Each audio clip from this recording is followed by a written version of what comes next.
subscribe, like the video, and, if possible, join Patreon.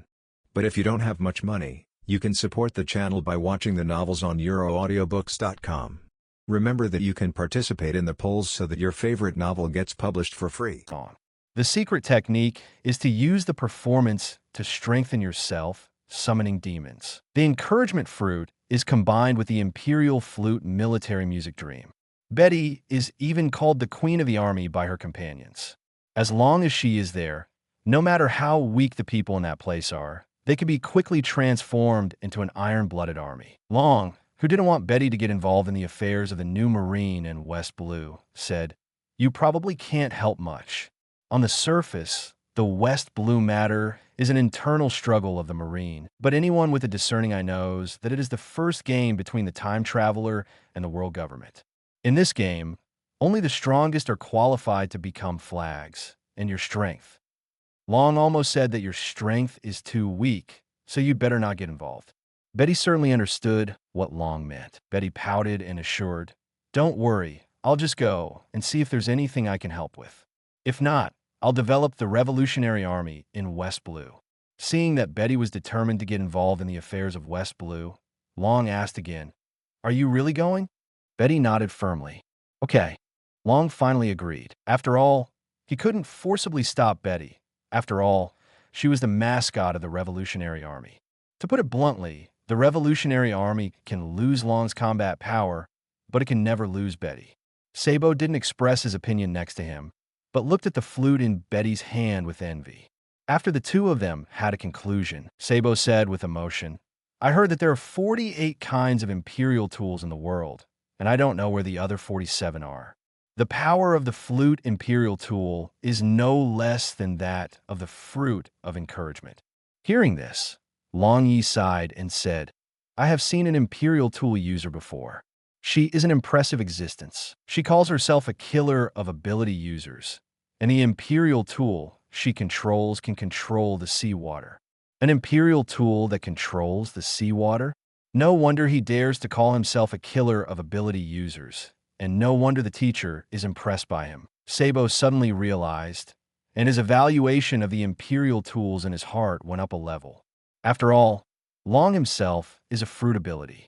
If he encounters such an enemy in the sea, the end is likely to be buried in the sea. How can this not be impressive? Sabo realized that the imperial tools were more terrible than he thought, and his face changed, and then he asked nervously, "There are people in the Marine who can write Chinese characters. Maybe the world government has discovered the existence of the imperial tools and may even have started looking for them. Speaking of Chinese characters, I remember that Betty seems to know Chinese characters, right?" Long asked. Betty smiled shyly, then said awkwardly, "I know a little, but not much. I didn't learn it well when he taught me. I'm only half-baked." Long said, "It's okay. Our people found a notebook with Chinese characters on the Grand Line. I'll trouble you to translate it when the time comes." Betty nodded. "Okay, I'll try my best." Long ordered again, "Sabo, you and Betty go to West Blue together and contact Akiji, by the way, and ask him if he wants to cooperate." I'm going too." Sabo pointed at himself depressedly, looking very reluctant.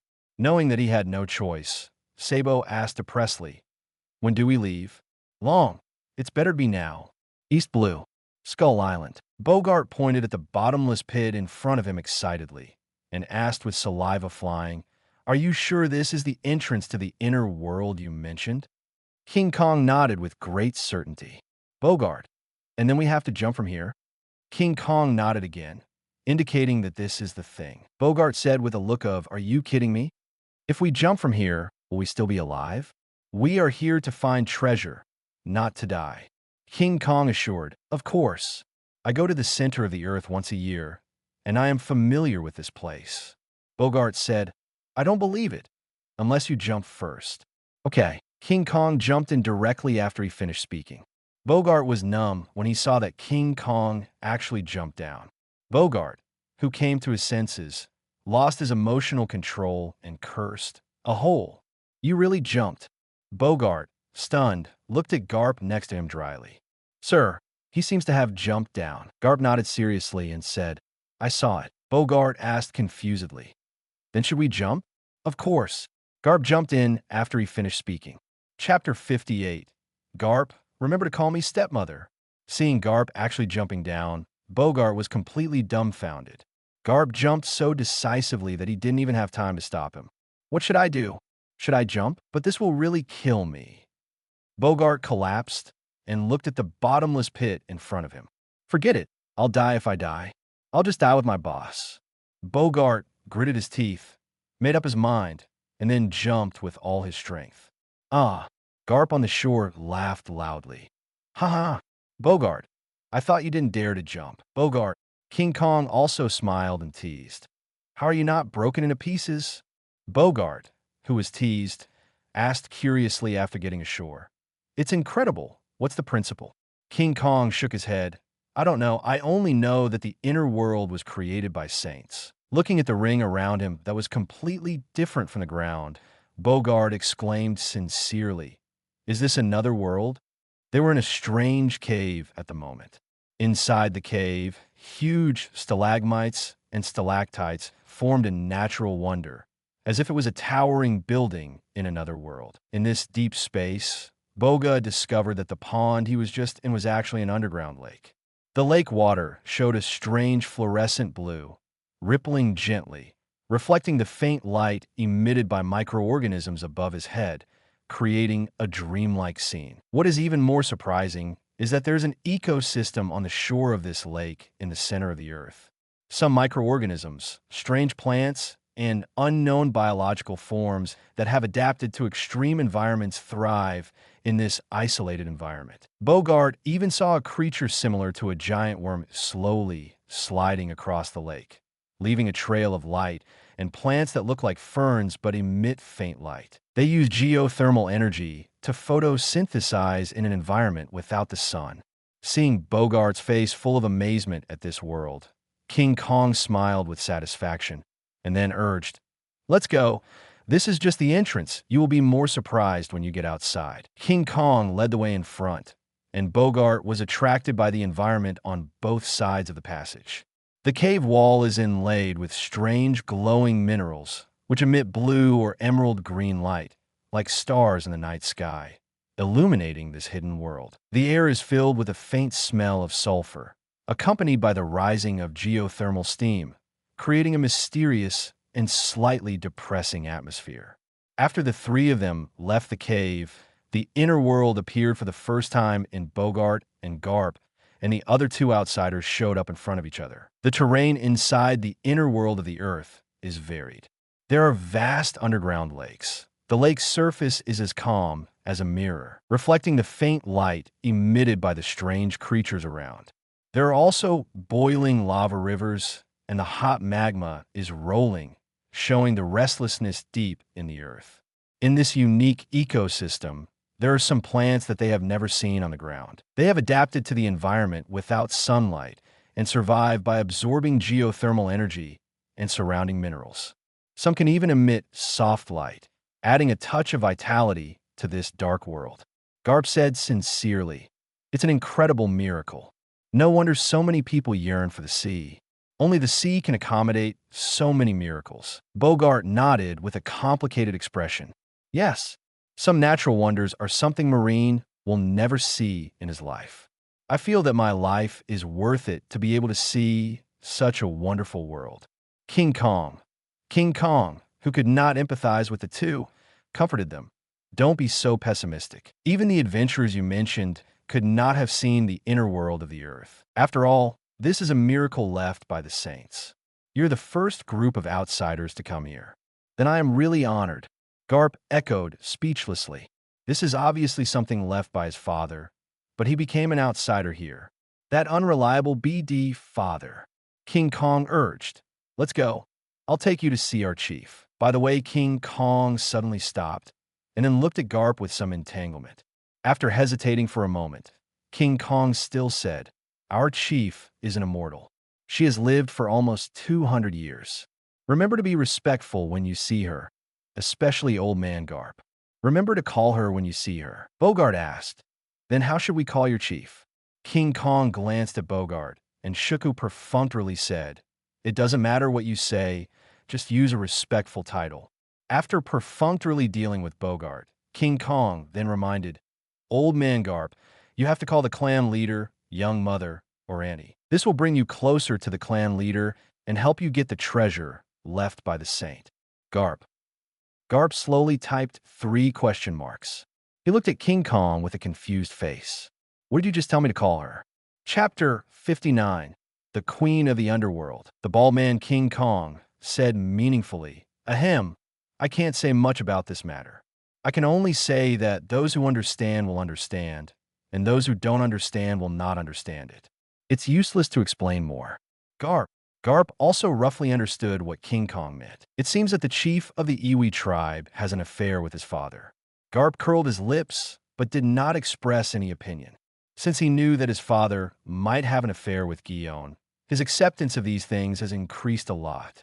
In his mind, the image of his father as an LSP is already very deep. Isn't it normal to meet a woman who has an affair with his father on the sea?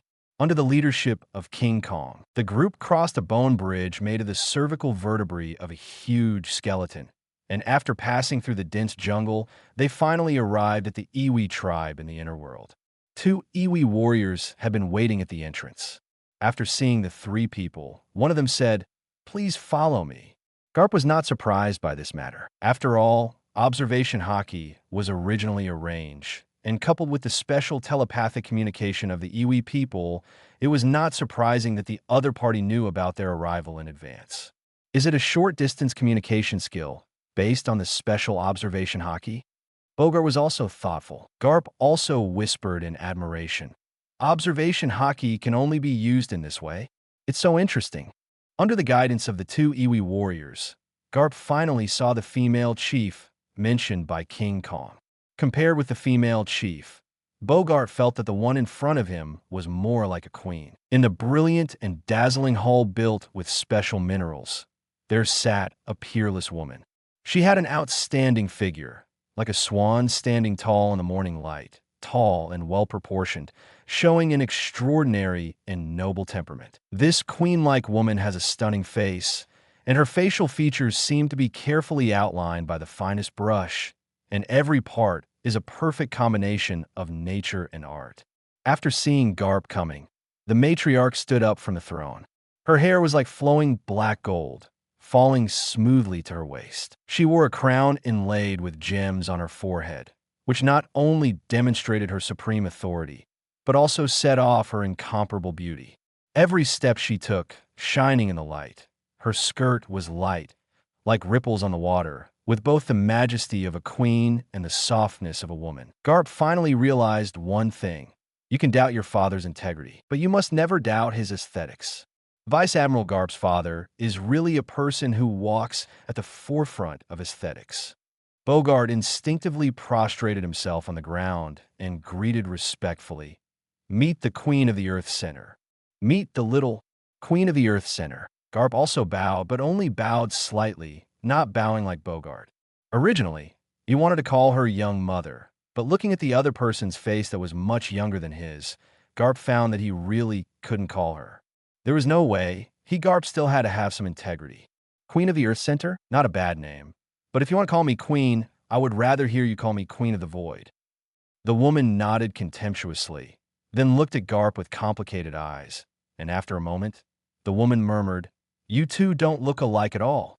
Garp didn't have any opinion on this. After all, Garp also felt from the bottom of his heart that he and that BD father should not look alike.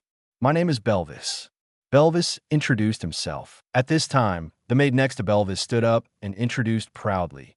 "People on the earth, the one standing in front of you now is the master of the inner world, the beloved of the saint, the master of the IVI tribe, the controller of the Titan beast, and the supervisor of the void." Garp. Bogart. When they just came in, they also took a rough look at the population of the IVI tribe. Compared with the IVI people on the island, there are more IVI people in the inner world. According to preliminary estimates, there are at least 200,000 people. Such a population can indeed be called a small country. Bogart couldn't help thinking, how many slaves did that person bring here back then? Belvis said coldly, 20,000 people, some of whom are slaves of celestial dragons. and some are from Tekla wolves. Belvis has always cared about the past of his own tribe. Otherwise, he would not have brought the IVI tribe to live in the inner world. Bogart, who realized that he was read by his mind again, shrank his neck nervously. Even Garp looked at Belvis nervously. This was the most terrifying person he had ever faced. Even Rox, the former overlord of the sea, was slightly inferior to the queen in front of him. Belvis felt a sense of oppression that made people breathless just standing there, and the stronger the person, the more obvious this sense of oppression could be felt. Belvis joked, "Rox, I have heard of this name. It seems to be a little guy 30 years ago. It is said that he caused a lot of trouble to your marine, but you played a not-so-glorious role in it." Hearing this, Garp's face changed again, and even Bogart next to him looked at Garp in horror. With Garp's strength, he could be read by the other party. So how strong was this queen? Garp was not surprised that the queen called Rox a little guy, and even thought it was reasonable. After all, the person in front of him was a terrifying existence who had lived from 200 years ago to the present. This was also the first time they saw an immortal in the real world. Boring. Belvis curled her lips, feeling somewhat dull. She originally wanted to see how good her man's offspring would be. But now it seems that it's just like that. At the age of nearly 80, he has the strength of an admiral. Such strength is definitely a well-deserved strong man on the sea, and it is the kind that touches the ceiling. But after witnessing the brilliance of the sun, Belvis's vision has long been high. In her eyes, Garp is the kind of person who has some strength, but not much. Chapter 60, Zoan Titan Godzilla Form. If this person is not the descendant of that person, then there is absolutely nothing to say. But the problem is that Garp is the descendant of that person. But Belvis looked at Garp with a complicated look. Without any help from your father, it is already very good that you can achieve today's achievements and strength. You are indeed qualified to obtain his treasure. Belvis did not make things difficult for Garp in the end. It is normal for a rich second generation to make 100 million, but it is amazing for a rich second generation to make 100 million incognito. And Garp belongs to the rich second generation who hides his identity. With the ability to read minds, she knows clearly how cruel her man is. Others' free range may be just talk, but Garp's is not. He was really free range, and he didn't even know his identity before this month. In the face of Belvis's praise, Garp just smiled indifferently. Garp is not disgusted with his life experience, and can even be said to be indifferent. After all, he has never thought that his will change because of his identity. Your father is the biggest rebel leader in the world, and so is your son. Your grandson will probably become the biggest pirate. It's interesting that you, as a grandfather, are a marine loyal to the world government. Belvis joked. Garp, who didn't care, sighed. It seems that although Her Majesty has lived in the center of the earth for a long time, she also knows a lot about things on the sea. So what if the son is a rebel leader wanted by the world government? So what if the father is the biggest anti-government activist? So what if the grandson will become the biggest pirate? Garp will always be marine. Belvis looked at Garp deeply and sighed sincerely. Your temper is very similar to your father's. Garp shrugged and didn't reply this time. Let's go. I'll take you to get the treasure left by that BD. You have been wronged all these years, Belvis said and led the way in front. Under Belvis's leadership, several people came to the foot of a mountain. Bogart suddenly looked at the snow not far away in horror. The environment in the inner world is very strange. Sometimes the environment and temperature are very different even though the distance is only a few miles. There is a snowy field in the distance, but the mountain in front of them is a barren mountain without any trace of ice and snow. The reason why Bogart was so frightened was that there was a huge monster on the ground over there. Belvis glanced at the white giant not far away, and then slowed down and said lightly, "It's called the Snow Demon, a poor man who failed to awaken because of arrogance." Bogart, the upright height can reach 162 meters, and the tail length is an astonishing 250 meters. You tell me this is a poor man? As a professional Marine adjutant, Bogart just guaranteed that his eyes are rulers. The oppression given to him by the giant beast in front of him is no less than that of Garp. And because of the size, the oppression given to him by the beast in front of him is said to be even greater. In other words, the strength of this giant beast doctor in front of him is at least admiral level. Belvis explained with deep affection and complexity. Is my cousin, a Zoan Titan snow devil fruit user 200 years ago. Due to the special nature of the Titan fruit, he failed to awaken the fruit when he tried, and then completely transformed from a human to a Titan beast. After that, Belvis advised, the devil fruit your father left for you is also a Titan devil fruit. In the past 300 years, only King Kong has successfully awakened after eating the Titan devil fruit. Are you sure you still want that devil fruit? Garp asked doubtfully. What exactly is the Titan devil? I have only heard of the fantasy devil fruit. The Titan devil is a special Zoan devil fruit created by your father. It can actually be called the fantasy devil fruit. Belvis added after explaining. But your father thinks the name of the Titan devil is better, and the Titan devil is indeed different from the ordinary fantasy devil fruit. Garp asked curiously, what is the difference? Belvis looked meaningfully at Garp. Garp said, the Titans are not cursed by the world, but are favored by the world. The clever Bogart asked, isn't the failure of awakening a curse? Belvis shook his head and explained mysteriously, no. This just shows that the Titans are favored by the world because the world is also promoting the emergence of the Titans. The world is also promoting the emergence of the Titans? Bogart looked at the monsters not far away with a sense of awe. Belvis looked at Garp and explained, your father once said that the Titans will become the defenders of nature in 1,000 years. Garp answered seriously, I still want to see what my father left for me before making a decision. I hope you won't regret it. Belvis sighed, and then took the two into the cave. This mountain is called the Titan Holy Mountain. On this square are engraved all the Titans in the world and all the Titan devil fruits that have appeared in the world. Come with me. Belvis took Garp to a huge mural. Belvis pointed to the black devil fruit in the box and said, this is the devil fruit your father left for you, the Zoan Titan Godzilla-shaped fruit. Chapter 61. Devil Fruit that can destroy the world. Garp looked at the huge mural behind Devil Fruit with a complicated look. After hesitating for a moment, Garp asked, is it the Titan Godzilla? Purvis nodded. This is Godzilla, the king of the monsters among the Titans, and the strongest Titan. The mural depicts a huge lizard-like monster with gray skin, a dorsal fin like a blade, strong limbs, and especially the hind legs that are like dinosaur legs. Next to this mural is a monster that looks very similar to Godzilla, but with a dark red body, as if magma is flowing in its body. Purvis explained, that is the form of Godzilla after his first awakening. Your father named it Red Lotus Godzilla. Garp nodded, and then put the papaya on another picture. The picture is still a giant beast. It looks more like Godzilla, but its body color is relatively green. It has yellow horns on its head, teeth at the corners of its mouth, huge crystals on its shoulders, crystallized at the end of its tail, and muscles and internal organs protruding from its abdomen.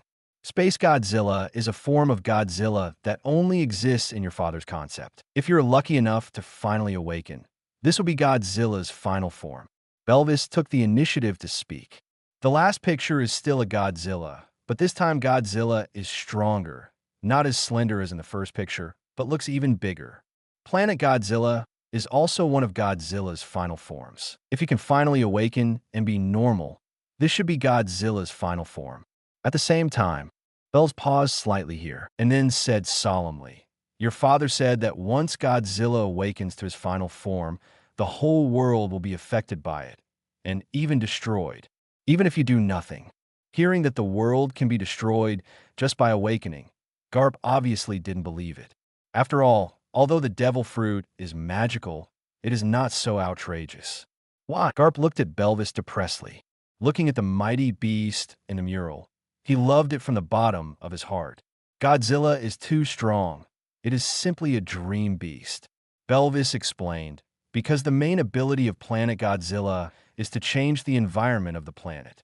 This is an invisible change that you cannot control. So, are you really determined to eat this fruit? You know, when you eat the Godzilla fruit, it means that you will bear the destiny of Godzilla. Garp grinned and said confidently, of course. I don't feel safe leaving such an amazing fruit to others. After Garp finished speaking, he picked up the devil fruit on the table and ate it in one bite.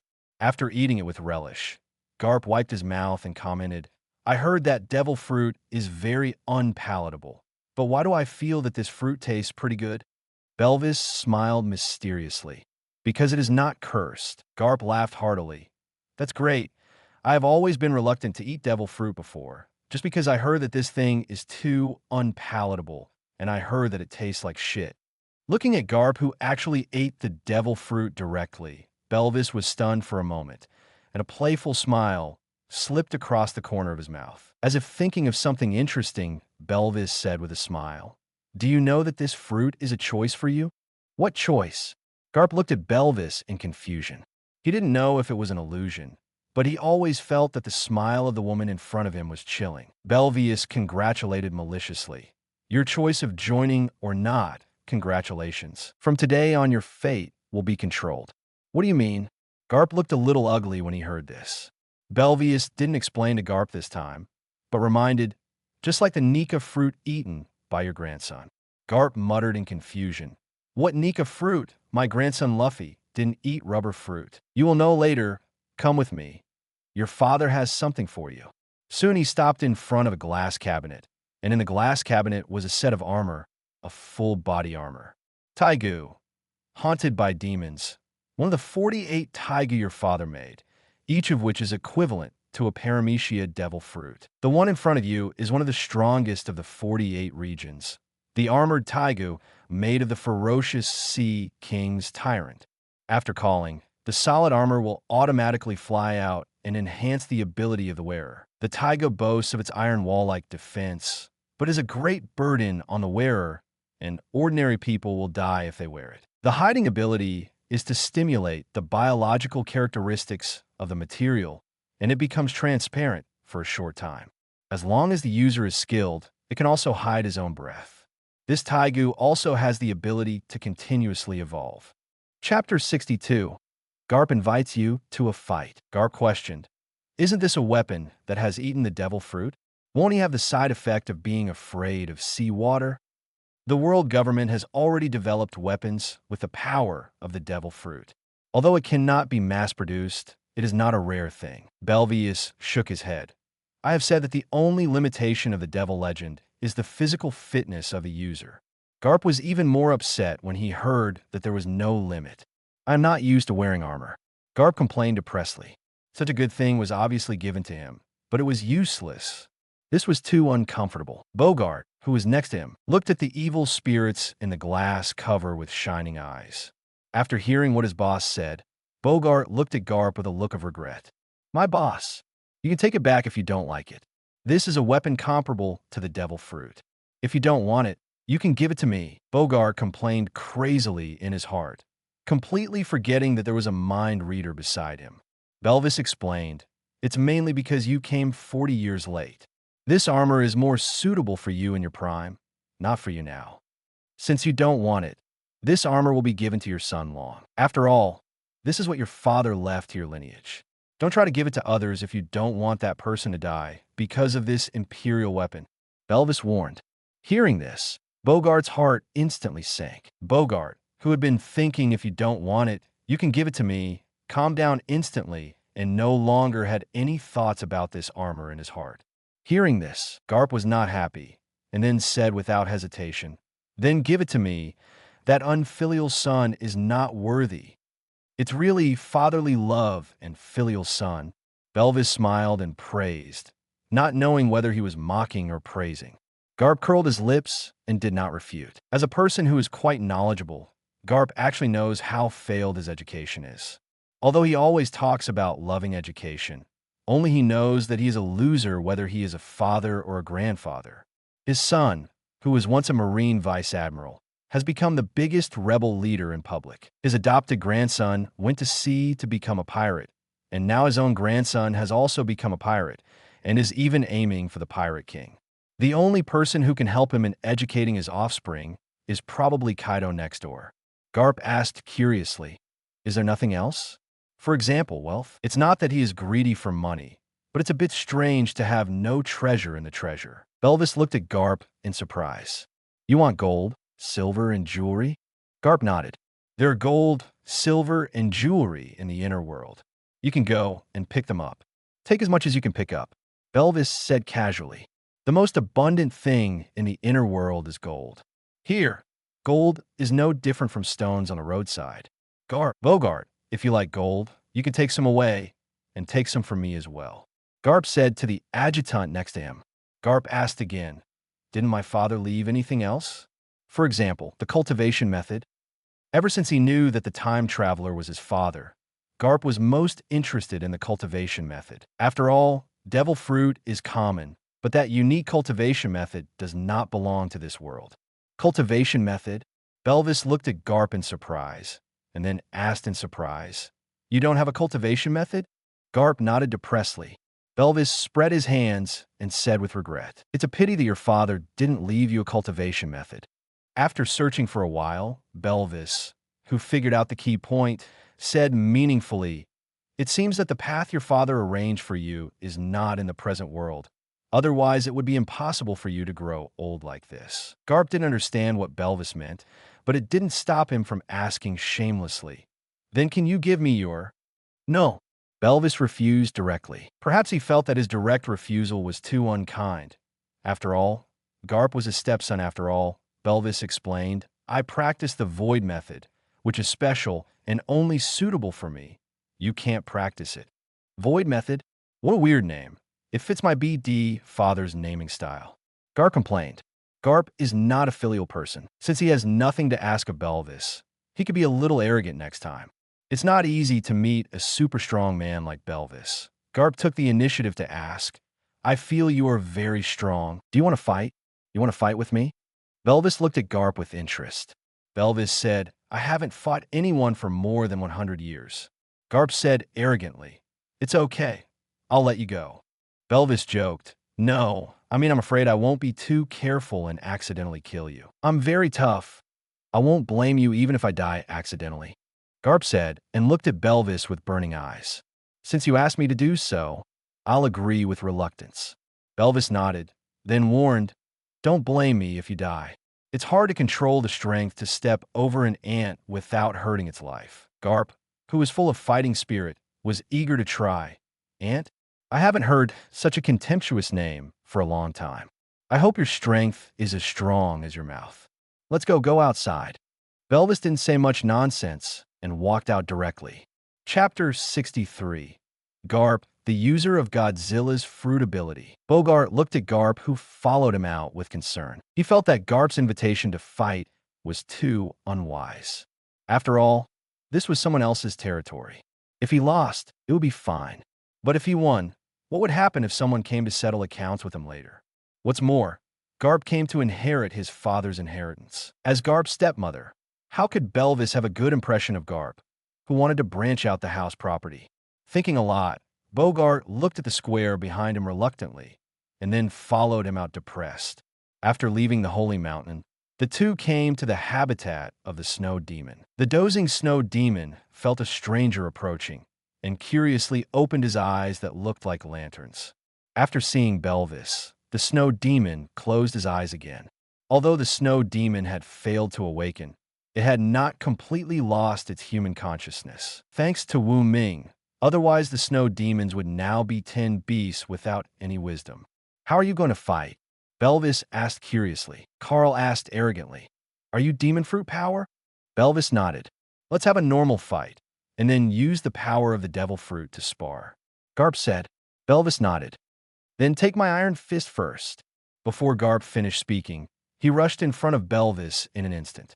The fist, as big as a shot, emitted a black arc of light. With the armament hockey covering it, the power of Garp's attack can be imagined. Belvis stretched out his right hand and easily caught Garp's fist. Belvis was covered with a layer of lavender conqueror's hockey. Garp's face changed when his fist was blocked, and then he quickly pulled away to distance the two. What's going on? Garp looked at his fist in confusion. During the contact, just now, he felt that Belvis's armament hockey actually penetrated into his fist bone. But how is this possible? His right arm was clearly covered with a layer of armament hockey. How could this woman's armament hockey penetrate my armament hockey? And this woman's armament hockey is actually lavender. Garp looked at Belvis thoughtfully. Belvis saw the doubt in Garp's heart and explained like a coach. The internal destruction of armament hockey, plus a little bit of the penetration characteristics of the Void Force. Garp nodded, and his face became more serious than ever. The brief fight just now has probably explored Belvis's strength. Belvis may be stronger than him, but I don't know how much stronger. Fist-bone collision. Garp was ruthless, then jumped high and hit Belvis like a meteor. Belvis's evaluation of this move was the stupidest move, the one without a doubt. Belvis disappeared from the spot in an instant, and a sharp whip kick swept Garp's abdomen. Garp's whole body shot out like a cannonball, and then hit the ice rock not far away. Garp climbed up with his hands on his abdomen and murmured in a low voice, "Such a fast speed, my observation hockey didn't even catch it. Come again." As a tough guy, Garp certainly couldn't be knocked down by one move. Enduring the pain in his abdomen, Garp launched another attack. Fist bone penetrated. Garp's whole body was like an arrow shot from a string, rushing straight towards Belvis. This time, the conquerors on Garp's fist was more solid and heavier. That's more like it. Belvis was also a little excited to watch this scene. She almost became a slave and knew the importance of strength better than anyone else. Because of her desire for power, her undisguised ambition, and her beautiful appearance, Belvis became one of the most envied women in that group of people. She became the woman of a saint and successfully gained power, but Belvis did not become complacent because of this, but kept practicing seriously. In the past 200 years, Belvis can proudly say that she has spent at least 100 years on practice. If that man appeared in front of him again, Belvis would definitely say without hesitation, "I, Belvis, am no longer a burden." Belvis also longed for a powerful enemy to verify his strength, but for that opportunity, he had never shown it to the world. Now that Garp took the initiative to come to him, Belvis was actually more excited than Garp. Void Torrent Fist. As if teleporting, Belvis instantly stopped Garp, who was charging. Boom! A terrifying sonic boom sounded, and the snow demon who had closed his eyes and was about to rest was also awakened by the terrifying collision. The snow demon looked at Belvis and Garp in confusion and saw that the two were actually fighting, and the snow demon watched with interest. Bogar was pushed back several steps by the shock wave of the collision of the two moves and looked at Garp, who actually flew backwards in disbelief. Oh my god! Vice Admiral's fist was actually caught by someone, and the one who lost the punching competition was Vice Admiral, looking at Belvis's sexy but not strong body. Bogart became confused about the human species. How could such a thin body burst out with enough power to defeat Vice Admiral Garp? Pushing away the broken ice on his body, Garp complained in a low voice, "I was really crushed, worthy of being an old monster who has practiced for 200 years. But this fist is really powerful." Garp commented with a wild laugh. Belvius also looked down at his fist and thought to himself, "My strength is probably twice that of Garp. Such strength should be second only to the one behind the world government on the sea, right?" Belvius has heard of Garp's strength, admiral level, equivalent to the top combat power of the world government. And her current strength is twice that of Garp, and this is without using the devil fruit. Belvis is not very relieved in her heart. After all, only she knows how much she has paid in the past 200 years. If Garp has also practiced martial arts, then she will definitely lose now. Thinking of this, Belvis took the initiative to ask, "Do you want to try the power of the devil fruit?" To be honest, I am quite curious about how strong the Godzilla fruit is. Belvius took the initiative to give him a way out, so Garp didn't hold on. "I'd love to have it." Garp's whole body began to swell up after he finished speaking. Roar! A huge roar sounded, and a nearly 100-meter-long beast stood on the snow. Even the snow demon, watching the show nearby, looked at Godzilla in surprise. The body shape of the snow demon was actually very similar to Godzilla. The main difference was the color. Is this the ability of the Godzilla fruit? This feeling, no wonder Zoan devil fruit, is the devil fruit that increases physical strength the most. Godzilla-like Garp couldn't help but admire. Belvius looked at the titan beast in front of him with a trance. "Is this the king of monsters you mentioned?" Belvius whispered softly. "But it doesn't seem to be that great. It seems that in his heart, I am more important than his son. Thinking of this, Belvia's heart suddenly felt sweet. My throat feels a little itchy. Garp was still not used to his new form, but he still roared excitedly. Come on, Queen of the Void, let me see your ability. Of course. Belvis smiled evilly and spread his wings. At this moment, the light was blocked and the world was shrouded in purple shadows. Garp in Godzilla form looked up at the terrifying beast in front of him in surprise. It was a terrifying beast that looked like a manta ray. When its wings were spread, it seemed that it could cover the sky. How to describe the monster in front of him? Evil, powerful, or noble, or greedy? Bogart whispered in a trembling voice. Just looking at it gives people a sense of evil and horror. What kind of devil fruit ability is this? Garp in Godzilla form almost instinctively used atomic breath, because at the moment when the Queen of the Void appeared, the instinct of the creature was constantly stimulating Garp to react. This is the performance of the creature after encountering a natural enemy. Light blue rays gushed out. Belvis faced Garp's attack and just stretched his wings, then slowly closed them together and finally formed a piercing. The Imperial Front, after the cutting storm surrounded itself, Garp's atomic breath was instantly blocked outside, and the cutting storms continued to blow on Garp's body. In less than a moment, Garp stopped panting, and at this moment, his body was covered with dense scars. I really shouldn't have expected too much from you. You're not familiar with your abilities. Belvis sighed.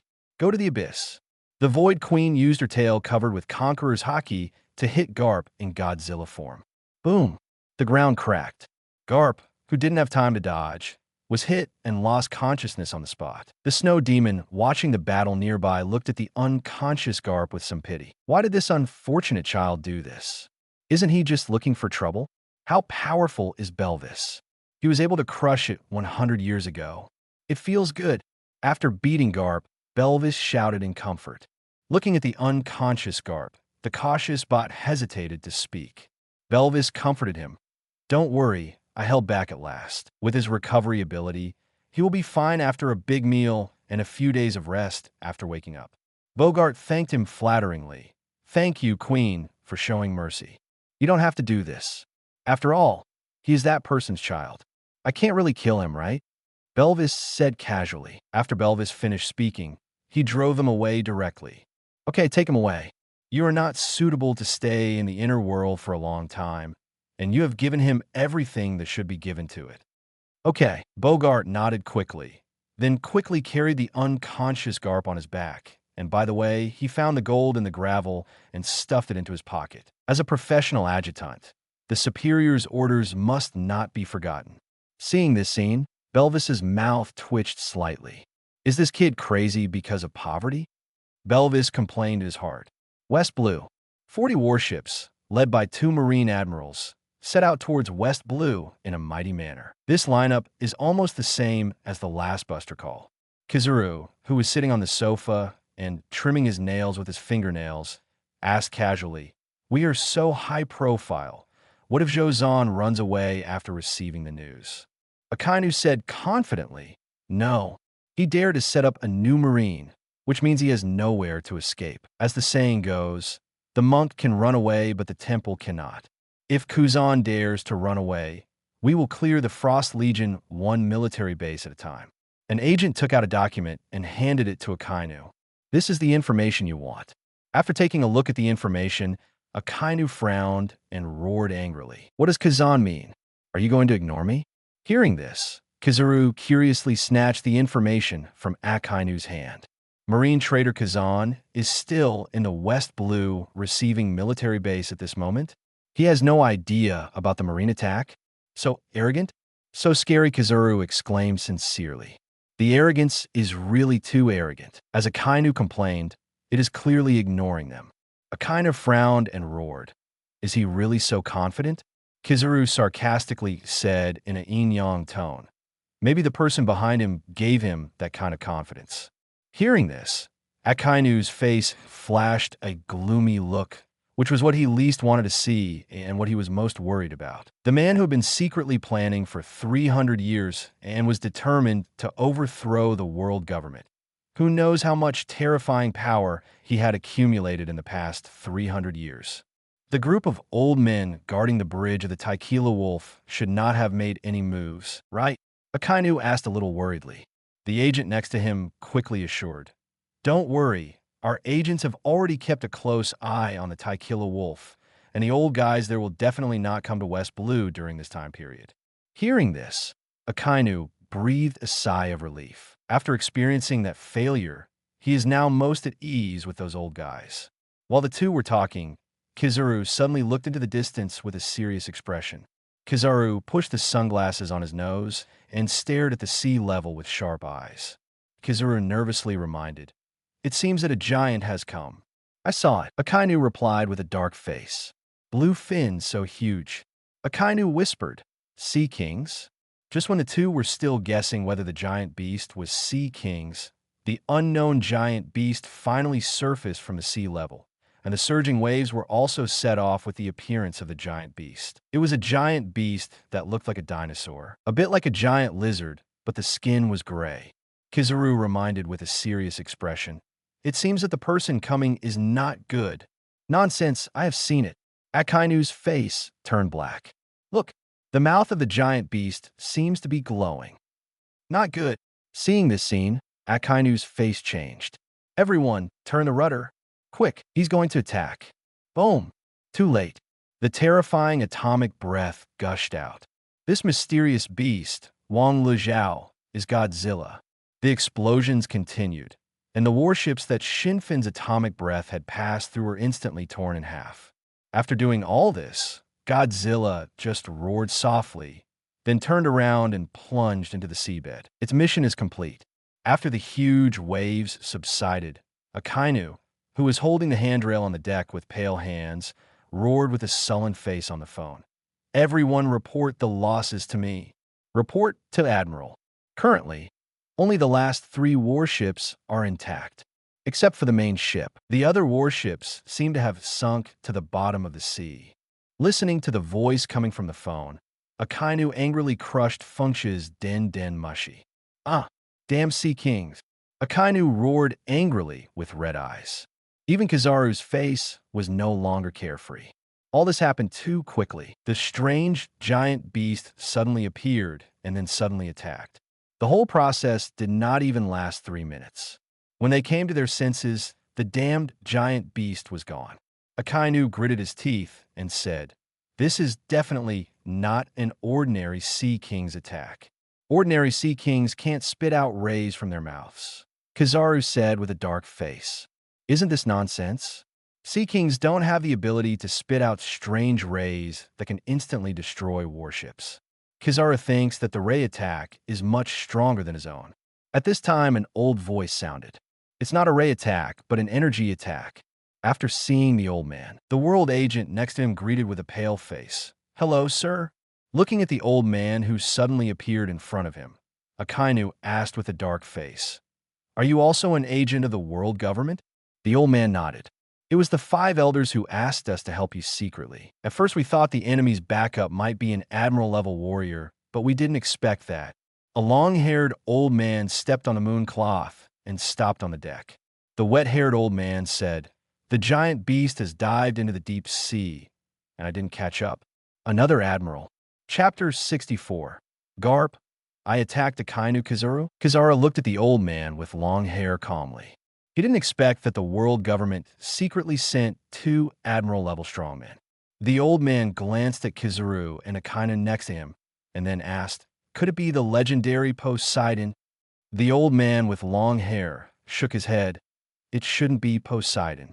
According to records, Poseidon has the ability to control Sea Kings, not Poseidon with special abilities." Listening to the conversation between the 2 old men, Akainu's face was as gloomy as ink. He didn't care about Poseidon. He cared about the damage caused to Marine by the damn monster and the meaning behind this monster. You know, this is a world dominated by the sea. What does it mean to be able to enter the deep sea and attack such a terrible monster? It means the right to navigate the sea. What's more terrible now is that such a monster is the enemy of Marine. The fleet led by 2 admirals can be beaten like this by this monster. So what if it targets other sea monsters? At this time, Kizaru asked leisurely, then do we still need to capture the defected Admiral Kazan now? Akainu said solemnly, of course. Even if there are only 3 ships, we can capture Kazan. The 2 old men next to him also nodded. It is indeed enough to capture 3 ships a Marine Admiral. Kizaru whispered, what if the monster is?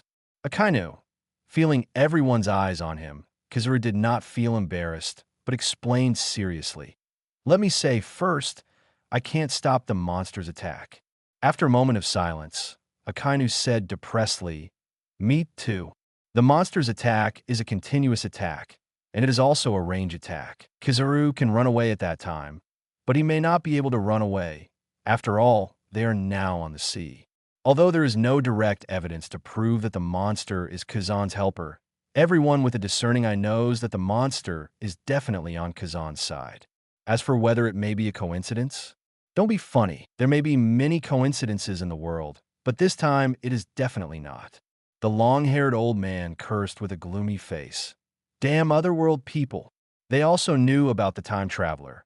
And they also knew that the time traveler had been secretly planning for 300 years to overthrow the world government. You can guess who was responsible for this monster attack with your toes. That is why they are so angry. According to the prophecy left by the sages, the threat to the world government should be Joy Boy, who ate the Nika fruit. But a person who does not belong to this world came to this world. Such a person is beyond destiny. He may overthrow the world government or fail. And the other party has been secretly planning for 300 years. You must know that the world government is only 800 years old, and it has never known that such a person exists. Finally, the short-haired old man said depressedly, report this matter to Lord Five Elders. The agent next to him hurriedly explained, I have just reported the situation here. The long-haired old man asked, what did Lord Five Elders say? Lord Five Elders means to pretend to retreat first, and then secretly arrest Kazan. Don't make a big fuss this time. Lord Five Elders also said that the process is not important. What is important is the result. Kazan must be publicly executed. Damn it. After hearing this, Akainu punched the deck, but did not refute it. This time they are too high profile, otherwise they would not be attacked so easily. But the question is, when did they Marine, world government, need to rely on low-key to capture the enemy? As the master of the world, they actually have to be humble? Is there any justice? Is there any law? It's really terrible, but there will be headlines tomorrow. Morgans happily put away the camera. About a day ago, a mysterious being suddenly gave him a message, saying that there was big news in the sea area of West Blue. As the king of news, Morgans flew directly to West Blue after receiving the news. As for why he was so decisive, what a joke. People could send the news to his pillow silently. How could he not believe it? Dare he not believe it? Then the terrifying existence would not joke with him about such a thing, right? That's totally unnecessary. But which one should be the headline tomorrow? Marine Admiral Kazan defected? Or Marine failed to capture the traitor and was instead taught a lesson by the terrifying monster? This is really annoying. Morgans thought distressfully while flying. Marine failed again. When receiving this news, Sengoku acted unusually calm, as if he had been prepared. In fact, this was the case. Unlike the last buster call, Sengoku did have some preparation this time. After hanging up the din mushy calmly, Zhanghua called Marine Chief of Staff Crane. After arriving at the office, Crane asked in an affirmative tone, failed. Sengoku nodded silently, and then added, and the news of Kazan's defection may have been leaked. His face changed, and he said in a low voice, this is really, what does it mean when misfortunes never come alone? What does it mean when it rains it pours? This is it, Sengoku said. The world government wants us to make a bigger news. Dav Crane asked curiously, what big news? Sengoku said, let Marine conduct a worldwide conscription and expand the number of admirals to 4. Hearing this, Crane's face changed, and then he exclaimed in disbelief, what? Are those 5 treasures of the world government crazy? In order to balance and suppress the naval headquarters, the number of Marine admirals has always been limited to 3, and the purpose is to form a three-legged situation within the Marine. As a result, the world government does not suppress Marine now. After being shocked, Crane said with joy, "It seems that our Marine is about to usher in the peak." Kazan betrayed well. Although this is a very happy thing, why do you say it so disgustingly? The day after Marine failed. This day is definitely a day that will go down in history because there are too many explosive news today. Shocking. The first Marine admiral who defected in 800 years was born. Marine admiral defected to form a new Marine. Horror. Marine encounters a terrifying monster and suffers heavy losses. Marine recruits soldiers from all over the world. Marine admiral will be expanded to 4 positions. Any of these 3 pieces of news is a hot topic. Marine admiral defected. That was the first case in 800 years. Not to mention what new Marine Kazan wants to do. And the third piece of news also came with a photo and a bounty of 1.3 billion. Wanted dinosaur sea kings. Bounty Bailey. Requirement. No matter life or death. As for the final Marine recruitment, let alone, it is not surprising that Marine recruits soldiers from all over the world. After all, such things happen every few decades. What really shocked the world is the expansion of the position of Marine Admiral. You should know that since ancient times, there have been only 3 Marine Admirals. But today the position of Marine Admiral has become 4. This alone is enough to make the whole world boil. Many people even speculate that the 4 Marine Admirals are the counterparts of the New World 4 Emperors, and there are even rumors that the sea is ready to officially take action against the New World 4 Emperors. New World Ghost Island. Kaido laughed excitedly while looking at the news in his hand. Ah ha ha ha ha. 4 Marine Admirals? Is the world government going to take action? Boss, I think your focus should be on this wanted order. Jean said as he took out Godzilla's wanted order. Kaido looked at Jean in confusion. What wanted order is more important than the Marine wanting to expand the number of admirals to 4? However, after seeing Godzilla on the wanted poster, Kaido realized that he was careless. This wanted poster is more important than the news just now. Kaido's eyes were shining as if he saw his dream lover. Is this Godzilla, the king of monsters? Kaido murmured infatuatedly. Jean said with certainty, "This is definitely the Godzilla, the king of monsters we saw in that ruins." Excited Kaido picked up the news just now and read it again. It destroyed 40 warships with 1 strike, and it was led by 2 admirals. It is worthy of being a titan. Our pursuit is indeed correct. There are really titans in the world. Woo woo woo woo. Kaido was as excited as a child, and even cried with his face up at the end. Jean, who thought Godzilla was a demon fruit power, pointed at the newspaper excitedly and emphasized, "See, he walked from the bottom of the sea. He is really not afraid of the sea water. God, he is really not afraid of the sea water." Kaido cried and responded, "Yes. Zoan Devil Fruit has no weaknesses. Why is it not my subordinate?" After the excitement, Kaido ordered very seriously, "Tell the clown to use his connections to expand the search range and find the legendary Skull Island." Jean nodded. "Don't worry. I've already told Heavenly Yaksha." Grand Line Dressrosa. Doflamingo looked at the news in his hand depressedly and complained, "Titan, Kaido, the madman, is looking for something that actually exists? Isn't this too outrageous?" He knew about the defection of Marine Admiral, and he also expected the expansion of Marine. After all, Marine's 2 major operations failed in succession. If they don't find a way to regain their face, then it will not only be Marine who will be embarrassed. No, strictly speaking, the world government has already lost face, and now it is just trying to save face. After all, Kazan is blatantly making a new Marine. What really surprised Doflamingo was that the Titans actually existed. He always thought that Kaido was crazy about Zoan Devil Fruit and had pain syndrome, so he invented the so-called Titans. Skull Island? If it is really found. Doflamingo's eyes flashed with a strange light. As a former celestial dragons, how could Doflamingo succumb to a pirate? If Skull Island is really found, he will definitely take it for himself and even kill it. Irresponsible BD dad. You really deserve to die. Is this also part of your plan? You can't be so deceiving, right? Garp grabbed the newspaper in his hand and cursed loudly with a face full of grief and anger. Bogart beside him also had a frozen face, and his mouth twitched slightly. He was very restrained and did not curse with Garp. Garp's father. It's really hard to describe. Bogart shook his head. People can't empathize with each other, but Bogart now understands Garp's rebellion. Garp had just eaten the Godzilla fruit, and Godzilla attacked Marine right after that, and it happened in West Blue.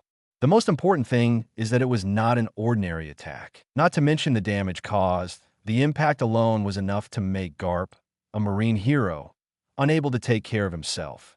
It is well known that devil fruit is unique. Even if it is the same type, the color, and so on are slightly different. B. Looking at the photo of Godzilla in the newspaper, Bogart fell into deep thought. The Godzilla in the newspaper can't be said to be a little similar to Garp's Godzilla form. It can only be said to be exactly the same. If Garp hadn't been by his side, he would not doubt whether the file incident was Garp's fault. Bogart whispered, "Vice Admiral Garp, I think you should not reveal your fruit ability in the future." Garp nodded depressedly. With Kazan, the defected admiral, in front, it seems that it is not unacceptable for Marine heroes to betray Marine. If his devil fruit ability is exposed at that time, it will really be a mess. Garp asked depressedly, "So what do you think my irresponsible father means?" Bogart said cautiously, "Maybe they don't want you to help the world government?" Garp denied, "I have never been loyal to the world government. I am a Marine." Bogart reminded slowly, "Mr. Garp, do you think it is possible that Marine is working for the world government?" Garp, "You reminded me very well. Don't say it next time." Garp said with a dark face. Garp asked, "Then how can I explain to Sengoku when I go back?" Bogart said, "You can explain the situation to Marshal Sengoku, and Marshal Sengoku will definitely believe you." Let's talk about it later." Garp nodded. Just as the two were talking, a terrifying cold air suddenly hit, and the sea surface froze instantly, and also froze the Marine warship. "There's a strong man." Garp looked into the distance seriously. The tapping sound came from far away. That was the sound of high heels hitting the ice surface. At this time, the Marines on the warship finally saw the culprit who froze the entire sea. Garp exclaimed, "This is frozen fruit? Could it be Kazan?" Bogart looked at Ace, and then said speechlessly, "Lord Garp, that's a woman." Garp shouted in surprise again. So Kazan was killed? His frozen fruit was reborn.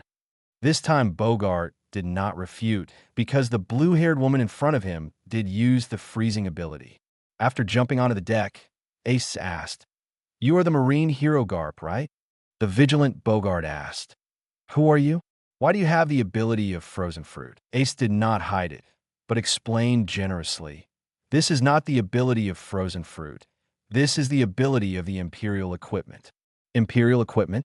Hearing this familiar name, Garp narrowed his eyes. He thought of being haunted by evil spirits. Thinking of this, Garp couldn't help but look at the rapier hanging on Ace's waist. "Is it that sword?" Garp thought in his heart. After putting away his doubts, Garp gritted his teeth and asked, "So you are my BD father's man?" Ace said seriously, "I occasionally get the demon god's appearance and the essence of the devil." This is a lie.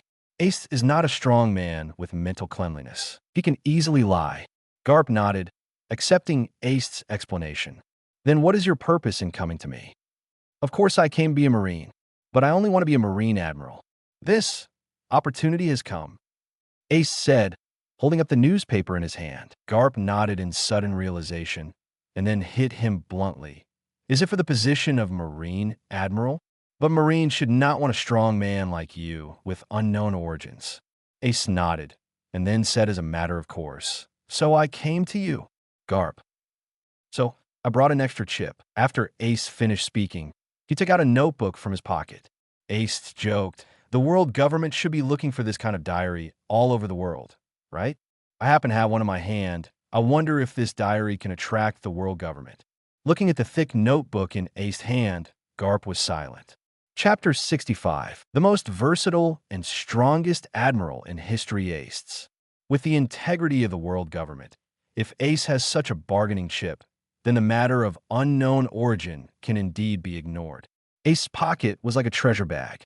She took out another certificate from her pocket and said, "And I am not a person of unknown origin." Garp took the information from Ace with doubt.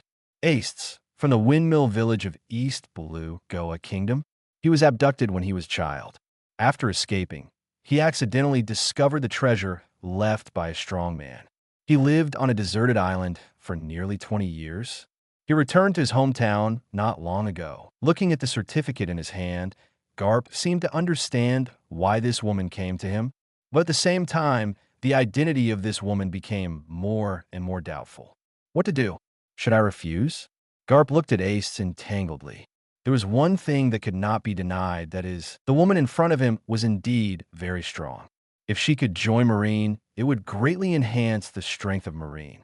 But the other party's identity was very suspicious. Maybe she was an undercover agent of other forces, or even that BD father's man. After a moment, Garp nodded. Okay, I won't go back to Windmill Village. Anyway, my BD grandson is not there. There's a reason why Garp gave in. As I said before, what does Ace have a purpose against the world government have to do with Marine? Between his father and the world government, Garp decided not to help either. Although the worst order is better than no order, what if his father succeeds? After all, it has been planned for 300 years. A wise choice. Ace smiled with relief. Bogart asked vigilantly, "Lord Garp, are you sure you want this woman of unknown origin on board?" "What else can I do? I am injured now and can't beat him." Garp rolled his eyes at his adjutant speechlessly. "And if nothing unexpected happens, Ace will soon be a Marine admiral, and he is not a person of unknown origin." Garp's warship continued to sail. Garp had just left East Blue when the naval headquarters called. Sengoku's exasperated voice came from the phone. "Garp, I finally got in touch with your old BD." Garp hurriedly explained. "Sengoku, don't get excited. The place I went to is a bit special, and the phone was affected, so I couldn't contact the outside world, and I recruited a strong man for the Marine, an excellent seed who can compete for the Marine Admiral." "Compete for Admiral?" "Garp, don't fool me." Sengoku doubted. "What is the strength of Marine Admiral?" "That is the strength standing on the top of the sea. It is not a piece of cake. You, Garp, can find an Admiral-level strongman when you go out for a vacation." Garp said confidently, "You will know when the time comes. Anyway, you will definitely be surprised." Although he had not fought with Ace, Garp could feel that Ace's strength was definitely not inferior to his. It is no exaggeration to say that Ace's strength could be ranked in the top 3 among the women he had seen. Well, the first one is Belvis. When thinking of Belvis's extremely terrifying going to the abyss, Garp felt a dull pain in his head. Others don't know, but how could he not know how terrifying his physical fitness was in Godzilla form?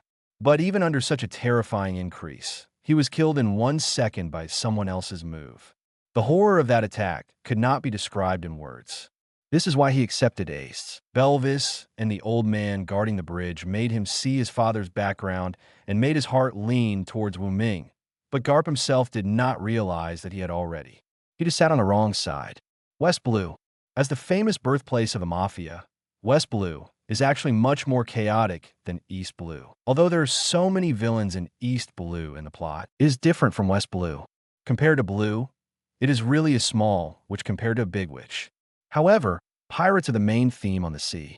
Even though West Blue is the birthplace of the Mafia, it still adheres to the tradition that being a pirate is worse than being a gangster. Those who are good at gangsterism have become pirates, while those who are not so good at gangsterism have stayed in West Blue and continue to harm the local people. This has made West Blue the most chaotic sea among the 4 seas. It took Kazan only 2 days to let the Frost Legion take over the entire West Blue Marine, and even half of the Marines in each base chose to join the new Marine. This is good news for the new Marine. The number of Marines in West Blue is about 400,000. With the addition of the 200,000 Frost Legion, the Marine force in West Blue has not actually decreased but has been strengthened. However, facing the chaotic West Blue, Wuzan is not the first 1 or 2 days. When he was a Marine admiral before, he had not dealt with similar things. Looking at the report in his hand, Kazan was silent. The source of chaos in West Blue is the Mafia, But these mafia collude with the king and nobles, corrupt the marine, and even have a relationship with the celestial dragons. Its complexity is even more outrageous than the marine. If we touch the mafia, first of all, the nobles of the kingdom will not be happy, because many of the mafias are the gloves of those nobles. As for marine and celestial dragons, this is actually the easiest to solve, because now the entire West Blue is under the control of the new marine. Just when Kazan was worried about how to deal with these people, a young and high-spirited voice sounded in the room. Want to cooperate? Marshal New Marine. Looking at the uninvited guest in the room, Kazan raised his eyebrows and asked, "Are you the staff officer of the Revolutionary Army?" As one of the high-ranking officials of the Revolutionary Army, Sabo's bounty is not high, but it is enough to catch the Admiral's eye. Sabo said, "Yes, I know you want to clean up West Blue, and our Revolutionary Army can help you." Kazan frowned and refused. "No, I don't want to clean up the Mafia and then come to the Revolutionary Army." Sabo advised, "Don't be so decisive. After all, we are on the side of the civilians. I'm not interested in who rules the world. The new Marine just wants to maintain order." Kazan said firmly. Sabo looked at Kazan in confusion. "You just want to maintain order? And you don't want to rule the world? What kind of an ultimate worker is this?" At this moment, Sabo suddenly understood why the Saint would let this guy become the marshal of the new Marine. Who wouldn't want to use such a useful chess piece? Thinking of this, Sabo nodded, and then turned and left without hesitation. There is no way the Revolutionary Army dares to fool Kazan, but dare not fool that person. Kazan joked and looked at Sabo's back. This is a game between the world government and the Saint. The Revolutionary Army has no hope from the beginning. If the world government loses, then the new order must be formulated by the Saint. And if the Saint loses, the Revolutionary Army will not be able to benefit from it, because they don't have that strength. I, Kazan, still have some political acumen. A glimmer of wisdom flashed in the depths of Kazan's eyes. Seeing Sabo come out so quickly, Betty said, "He refused?" "Yes." Sabo nodded. Betty comforted him. "It's expected. With such a terrifying existence backing them up. If Kazan Lousy hadn't been caught in a door before, it would be impossible for the Revolutionary Army to take advantage of this." 2 days later, Naval Headquarters, Sengoku Yuanshi Office. Sengoku held Ace's resume in his hand, then looked at Ace in front of him seriously and asked, "Are you Ace? Good fellow, are you talking nonsense?" Ace tilted his head and looked at Sengoku in confusion, and then sarcastically said, "If you have Alzheimer's disease, please leave immediately. I don't want my superior to be an idiot." Sengoku. "Good fellow," Sengoku said in his heart. "Good fellow. He hasn't even joined the company, and he hasn't even become an admiral, but he is so arrogant. If he successfully joins the company and becomes an admiral in the future, won't he be very lucky? The information says that you have obtained something called an imperial weapon. Is it the sword in your hand?" Sengoku asked curiously. "This is my bargaining chip. The questions you want to ask are on it. I don't have time to play this recruitment game with you." Ace threw the notebook directly on Marshal Sengoku's desk. Ace confidently said sarcastically, "As for the strength issue, I heard that there are 2 admirals in the Marine now. You can let them go together and see if they're my opponents." "So arrogant?" Even the crane who had been sipping tea not far away put down the cup in his hand and then looked at the extremely arrogant woman in front of him in surprise. Strong, this woman is too strong. No wonder she dared to speak arrogantly, saying that she wanted to be a Marine, but only wanted to be a Marine admiral. So she has never joined the Marine. DUF. After taking a deep breath, Sengoku picked up the notebook on the table and said, "As long as you are strong enough, you will be the 3rd Marine Admiral." Hearing this, Ace nodded with satisfaction. "So what about the next assessment?" Ace asked. "You can choose a Marine Admiral as your opponent. You just need to defeat or tie the opponent." Sengoku said. Ace said, "Then let's go with Red Dog. Monkey is too fast, and it's a bit troublesome to deal with him. After all, he can run." Red Dog and Monkey?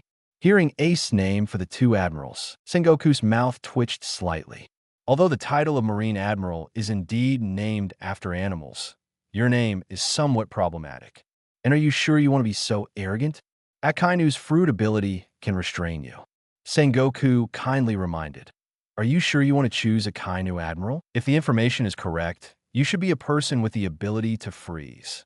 Ace glanced at Sengoku, then sneered, "Why do you think that high temperature can restrain low temperature?" Sengoku, "Just be happy I'll call a Kainu now." Sengoku didn't persuade him.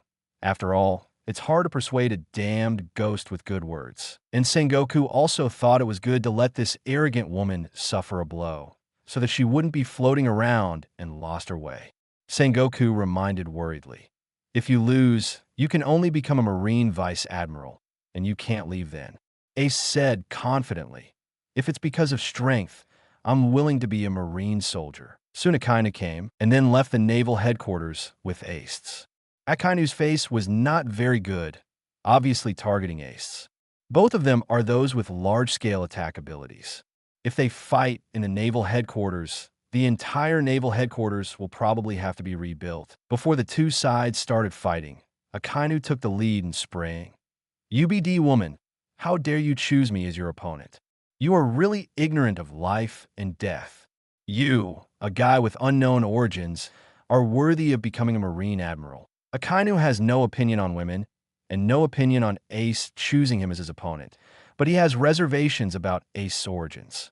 A guy with an unknown origin and even a suspected fake resume is going to become a Marine Admiral right from the start?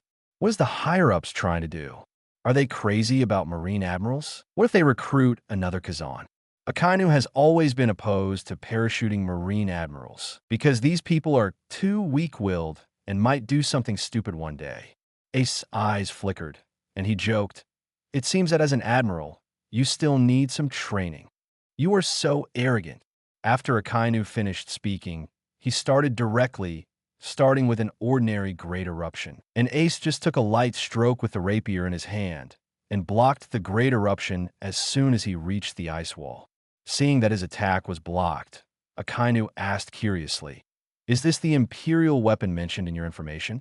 A weapon similar to the one that has eaten the devil fruit?" Ace said coldly, "The name of the sword is Ice Eagle, and as for the Imperial weapon, I'll tell you after you defeat me." "Okay, then I'll defeat you first," Akainu said and attacked again. The attacks of the three marine birds are more dependent on the ability of the fruit, but Ace is not. After practicing the skills, Ace's physique is not inferior to that of the iron balloon-born Big Mom, and the attainments of the armed hockey are not inferior to Garp. With the combination of the two, even without using the ability, Ace can tie with Akainu or even have the upper hand in the battle. Kei, who was watching the battle not far away, exclaimed, "This little girl is good. Her physical fitness and arm color are very good, even not inferior to me. His swordsmanship is also quite good, at least at the level of a great swordsman." Zephyr also commented on the side. The Marine Admiral selection is so important, so of course Zephyr, who is a Marine instructor, also came. As a staunch supporter of armament hockey supremacy, Zephyr has always been dissatisfied with the three major birds of Marine. The battle has just begun, and the outcome of the battle has already been decided. Garp said, "Akainu is going to lose." Sengoku next to him was also silent. Ace's performance was really outstanding. Hawkeye-level swordsmanship, Garp-level armament hockey, Ant-level physical fitness. If coupled with Admiral-level fruit ability, Ace may really be the minister of marine history. To read cool novels, go to Falun Novel Network. Zephyr whispered excitedly. Marine's most versatile admiral was born. Even Crane, who always keeps his emotions to himself, couldn't help but praise. This time Marine could be said to have picked up a treasure. Kizaru also sighed in a yin and yang tone. Young people nowadays are really scary. No wonder they're so arrogant. Guillaume kept silent while touching the kinpila in his hand. He originally wanted to compete for the position of admiral, but after seeing Ace, Guillaume was confused. She saw the shadow of that person in Ace's swordsmanship. Others might not know, but Gon, who had been in contact with that person for a period of time and even had a negative relationship with him, knew that Ace must be that person's man. However, Guillaume did not expose Ace.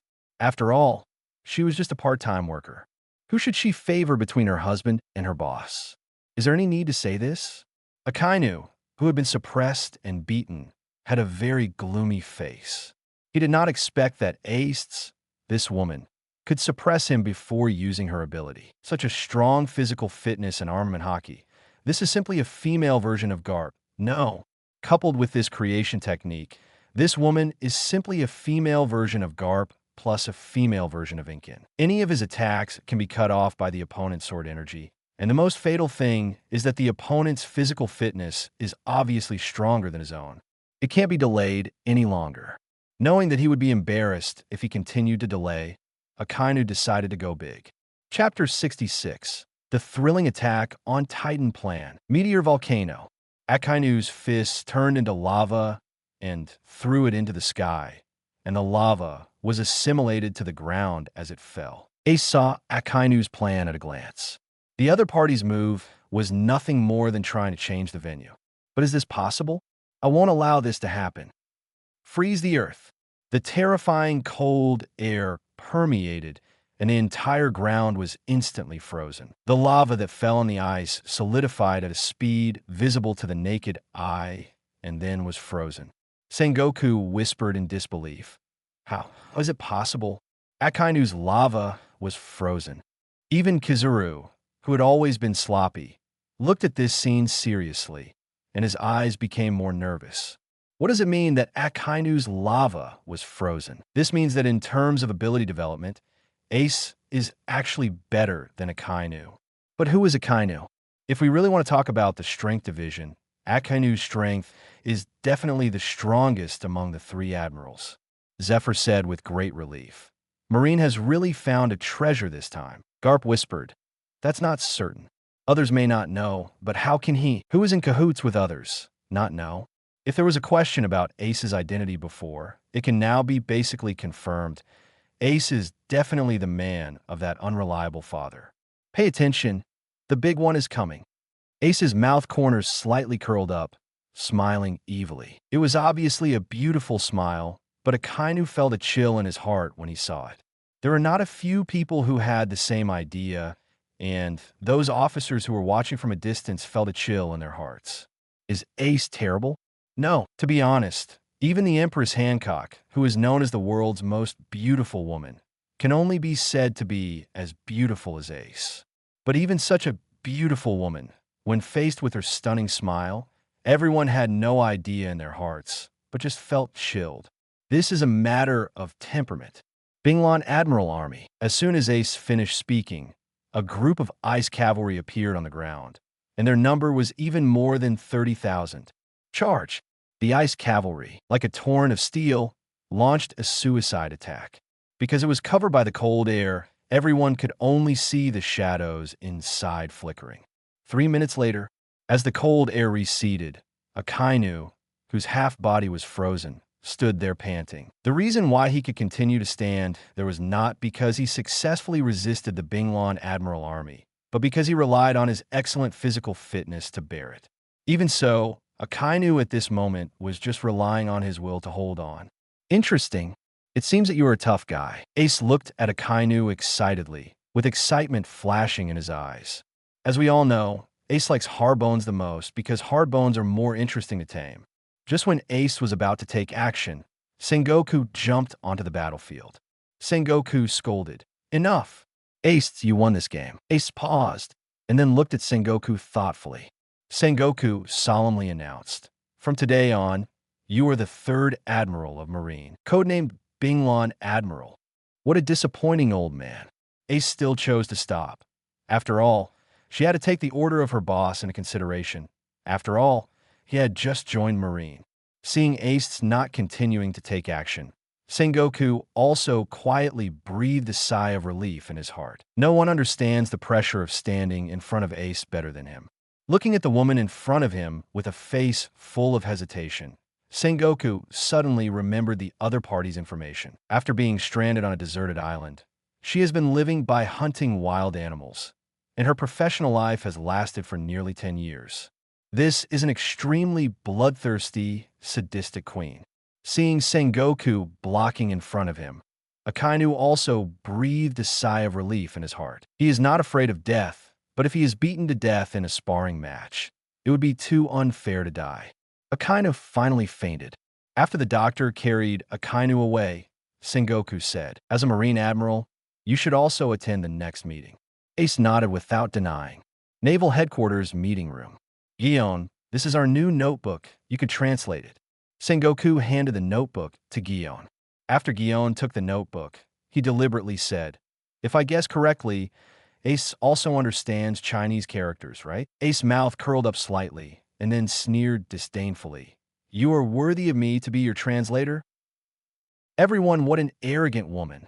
Some hot-tempered officers gnashed their teeth and looked at Ace, but no one dared to really stand up and accuse Ace. After all, Akainu, the previous lesson, was still lying in the ward, and no one in the meeting room felt that he was stronger than Akainu.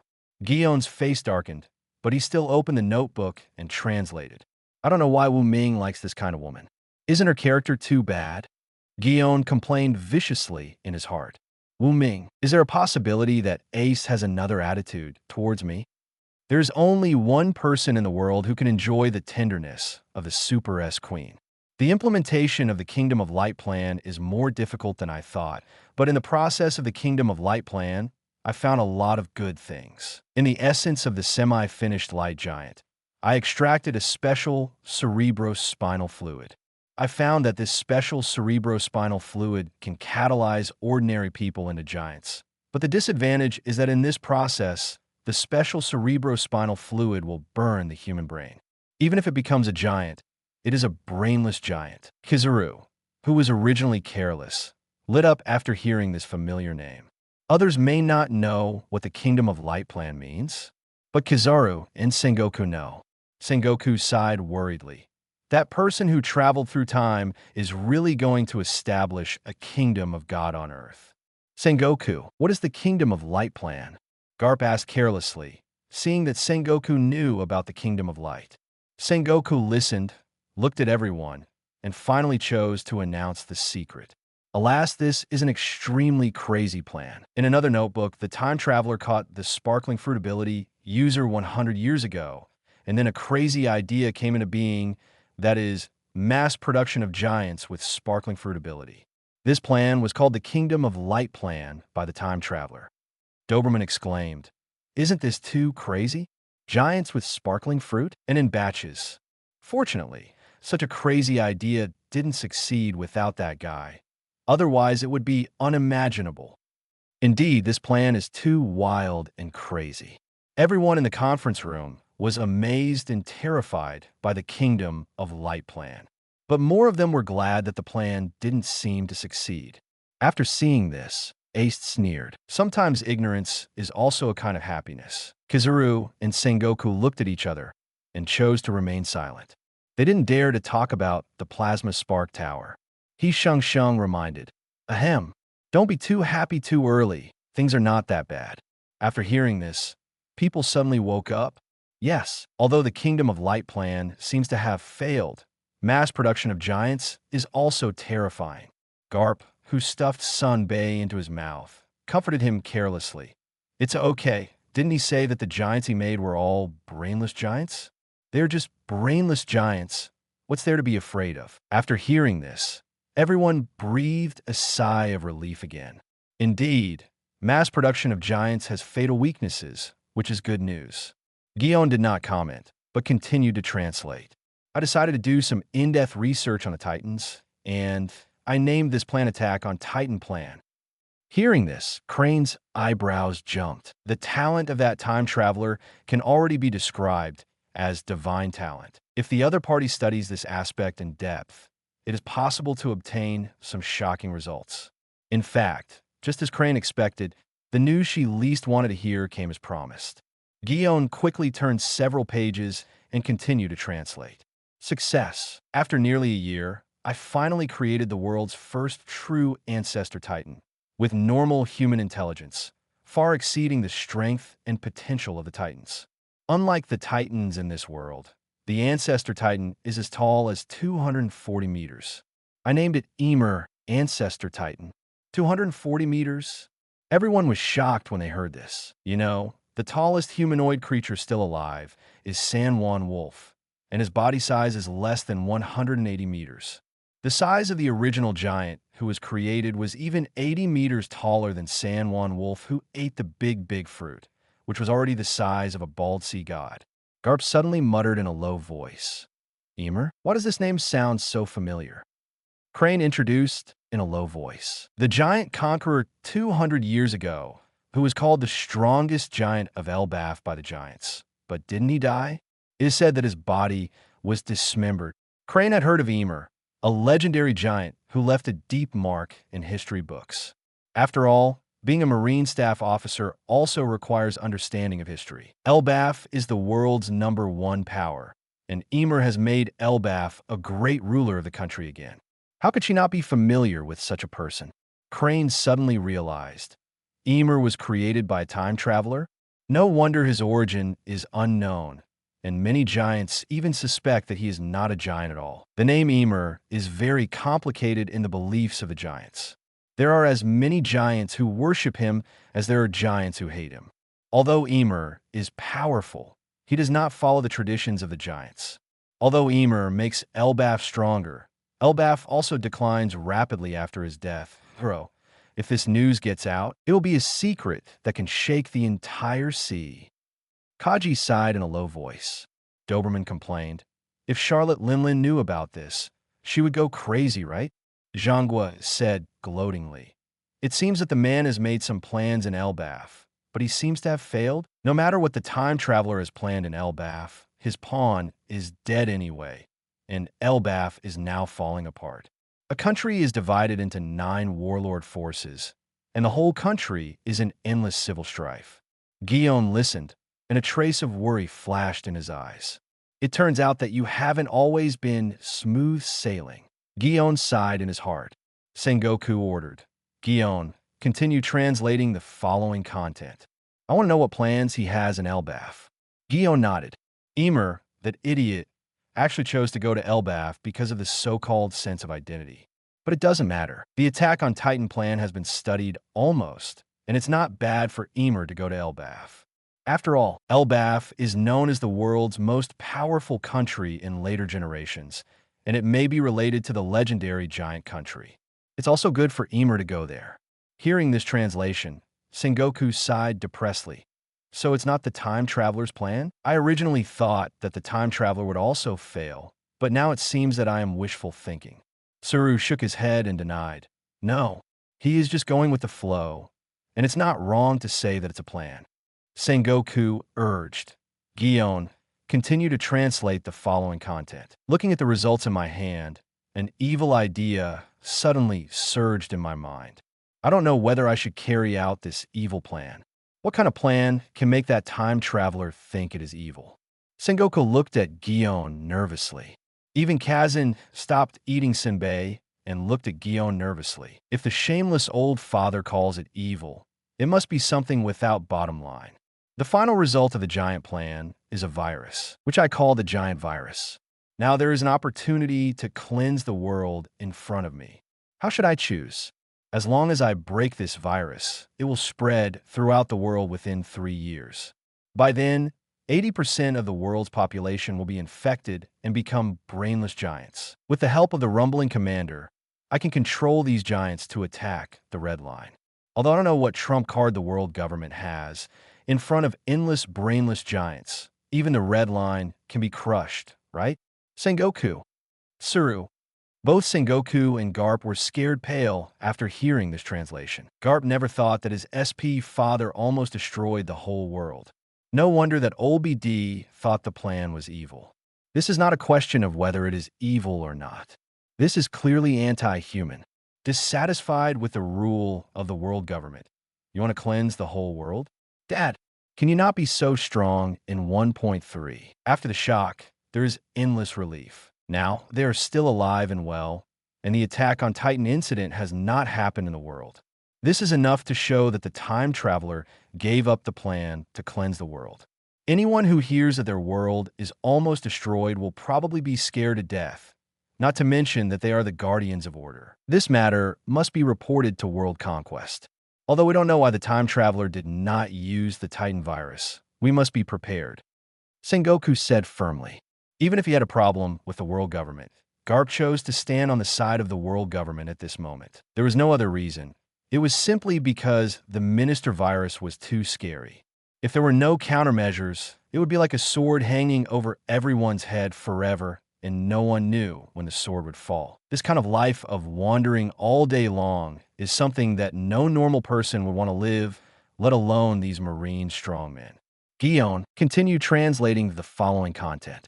Sengoku said dryly. Gion also nodded. Forget it, although those arrogant dragon pigs are disgusting.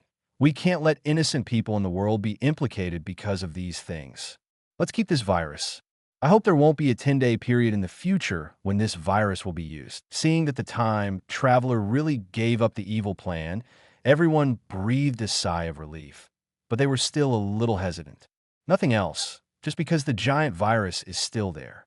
Sengoku squinted at Ace and asked, Ace, when you found this diary, did you find anything else? Ace replied lazily, continue to listen to the following content. When the translation is finished, you can ask all the questions at once.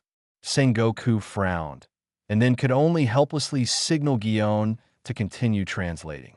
Chapter 67. The Origin of the Imperial Tool. Garp roasted on fire. In fact, it was not only Sengoku who suspected that Ace might have got the Titan virus. Even the other officers in the meeting room looked at Ace with ambiguous eyes. The origin of the notebook in Gion's hand. Sengoku said before the meeting, Ace became so strong because he got the treasure left by the time traveler. God knows if there is a Titan virus in that treasure. After the attack on Titan plan was over, I found that my attainments in biology have improved a lot, so I decided to continue to study in this area. So I thought of the most unique creature in this world's Sea Kings. Sengoku frowned and muttered in confusion. Are Sea Kings unique? Crane said, legend has it that Poseidon has the ability to control Sea Kings. And the reason why Poseidon can destroy the world is because he can control Sea Kings. The Sea Kings in the deep sea are all huge monsters. If they all lose control, the world is indeed in danger of overturning. No one dares to underestimate the Sea Kings. The reason why the windless zone is called a restricted area is that the Sea Kings have made an indispensable contribution. Sea Kings of a few hundred meters are okay, but those Sea Kings of tens of thousands of meters are really scary. Even the world government doesn't know how big the largest Sea King in the world is. Because Sea Kings are unique creatures, like there is no limit, there is no maximum, only bigger. Sea Kings are very unique. If the creator set racial restrictions for all races at the beginning of the world, then Sea Kings are an exception. This race has no restrictions. I have never seen such a strange life. Their genes are like a blank piece of paper. I feel like I can paint on it at will.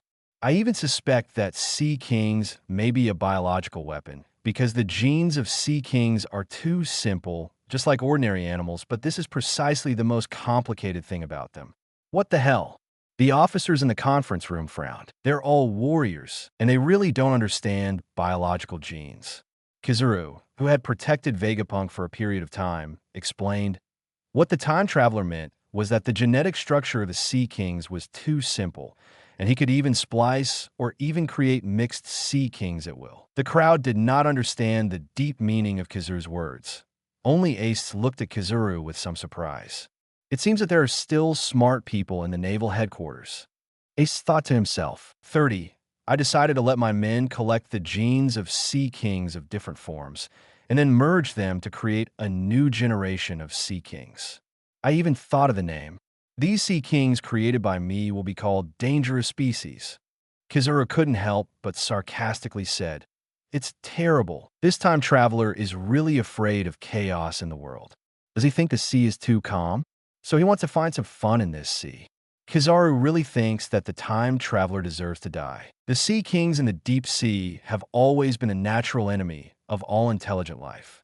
After all, if the kings riot, the whole world will suffer. As a result, this time traveler actually strengthened this race. If it really goes berserk in the future, it will be the world that will suffer. It's so interesting. These dangerous species did not inherit the infinite growth talent of the Sea Kings.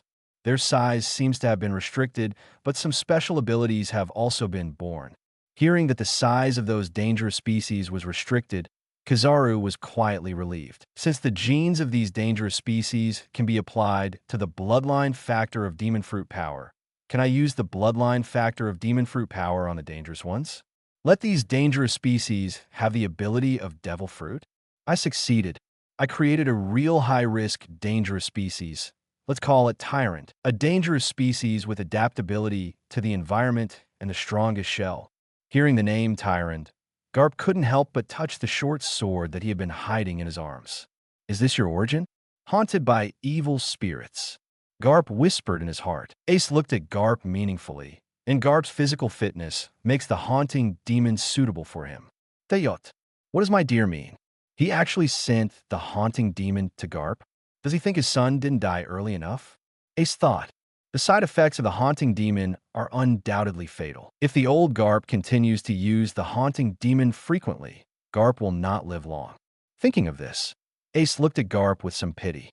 Feeling Ace's gaze, Garp couldn't help but look at Ace. Garp muttered, "What is this woman planning again?" After accumulating a lot of resources and applying various bloodline factors, I have created a total of 47 SSS level, highest level dangerous species. However, I am not satisfied with the strength of these dangerous species, because the strongest dangerous species is only 3 times the Admiral level. I already have an idea about how to deal with dangerous species, but now I have a more interesting idea. If the genes of giants and dangerous species are combined, will a more terrifying giant beast be born? Crazy. The officers in the office reached a consensus in their hearts in an instant. Not satisfied with the dangerous species that are stronger than the big downgrade, but want to create a stronger giant beast? In this guy's eyes, what is the world government? He couldn't help but complain. Apart from anything else, if the time traveler can really control those 47 dangerous species, although it cannot be said that the world government will be defeated 100%, the world government will probably never dare to go beyond the red line in this lifetime. Even after all this, the time traveler is still not satisfied.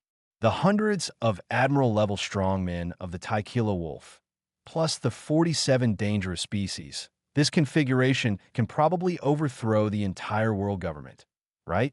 As a result, the time traveler is still not satisfied. Do you have to be so cautious? Even Sengoku had a dark face and did not speak. In fact, his thoughts were similar to Crane's. You had this strength 200 years ago. Why didn't you overthrow the world government 200 years ago?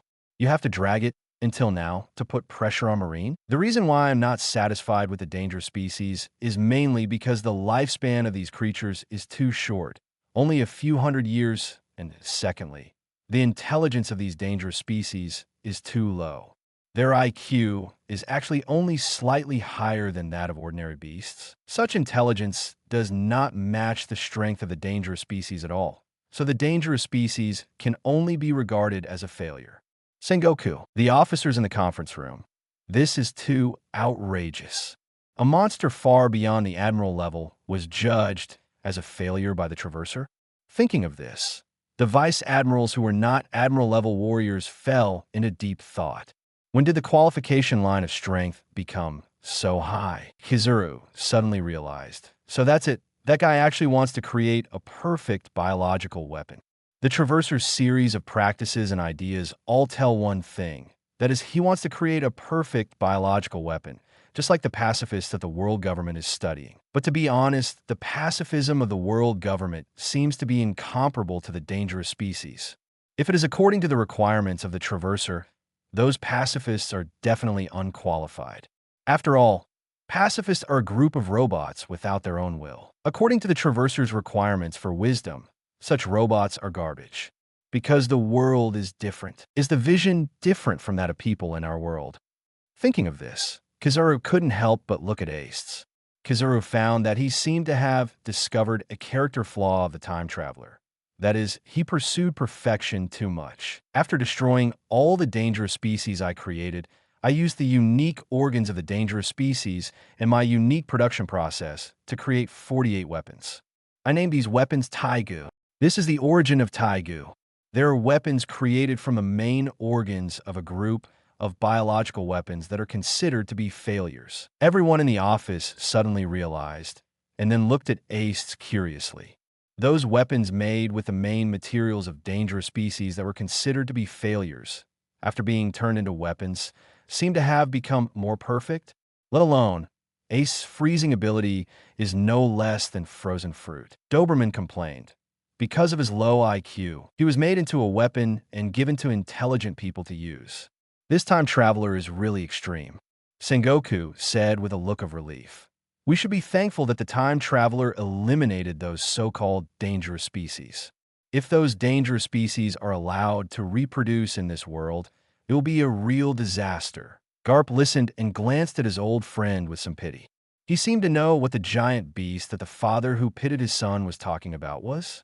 Isn't the biological weapon more terrifying than the dangerous species, the Titan? Garp didn't know how much the Godzilla in West Blue had evolved. But if that Godzilla had 2 stages of evolution like the Godzilla fruit, then the dangerous species was indeed not worthy of carrying the shoes of the Titan. Suru urged, "What's next?" "No more." Gion shook his head and then showed the half-torn notebook to everyone in the conference room. Gion complained depressedly. "This notebook is not complete, and even more than half of it has been torn off." She took over so many notebooks, and only that one can be called complete, and the most damaged one is the current one. Hearing this, everyone immediately looked at Ace with suspicious eyes. Ace was the first to touch the notebook. If you think about it in a darker way, Ace does have that motive. Ace warned with a frosty face. "Don't look at me with that look. I didn't tear the notebook. The notebook had so many pages when I got it." She was telling the truth. This notebook was really not torn by her. Sengoku took the opportunity to ask, "So what else did you find there?" Ace explained, "There's a farm there. I didn't find any water after I floated to that island. So I wandered around in the jungle and accidentally broke into the farm of the Traverser.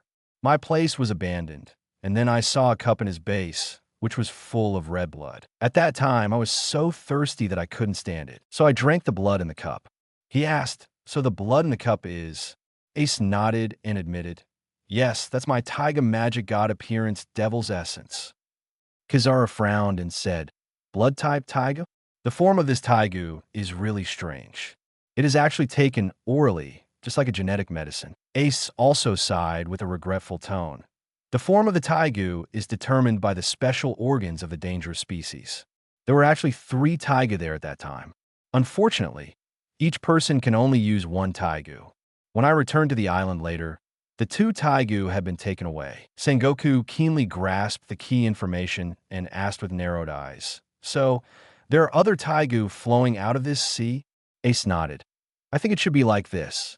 The owner of the diary doesn't seem to care about Taigu, and the current naval headquarters has 2 Taiga." Ace said meaningfully. Hearing this, Sengoku and Garp's faces changed. The reason why Sengoku changed his face was that in addition to Ace, there were actually people in the naval headquarters who had Taigu, and the most important thing was that the Marine Marshal, didn't know it. Sengoku's first suspicion was whether the other person with the Imperial tool was the undercover agent of the time traveler. Garp's face changed because he didn't expect that Ace would reveal his past, and at such a critical moment. "Isn't this putting him on the spot?" Sengoku immediately asked. "Who has the other Imperial tool?" Ace looked at Garp with a smile, and everything was self-explanatory. After enjoying the looks of everyone in the conference room, Garp had to bite the bullet and take out the short sword of 297 in his arms. "This is another Imperial weapon, Garp." Sengoku looked at Garp in astonishment, never expecting that it was his old friend who backstabbed him. Such an important thing. Garp didn't tell him? What is he trying to do? Is he trying to rebel? Even Crane looked at Garp in confusion. Out of trust in his comrades, Crane did not speak to question, but waited for Garp's explanation. Garp explained seriously. "This is the legacy my father left me. I reported it to you. I wanted to tell you when I came back, but he forgot to report it because of Ace matter." "The legacy your father left you?"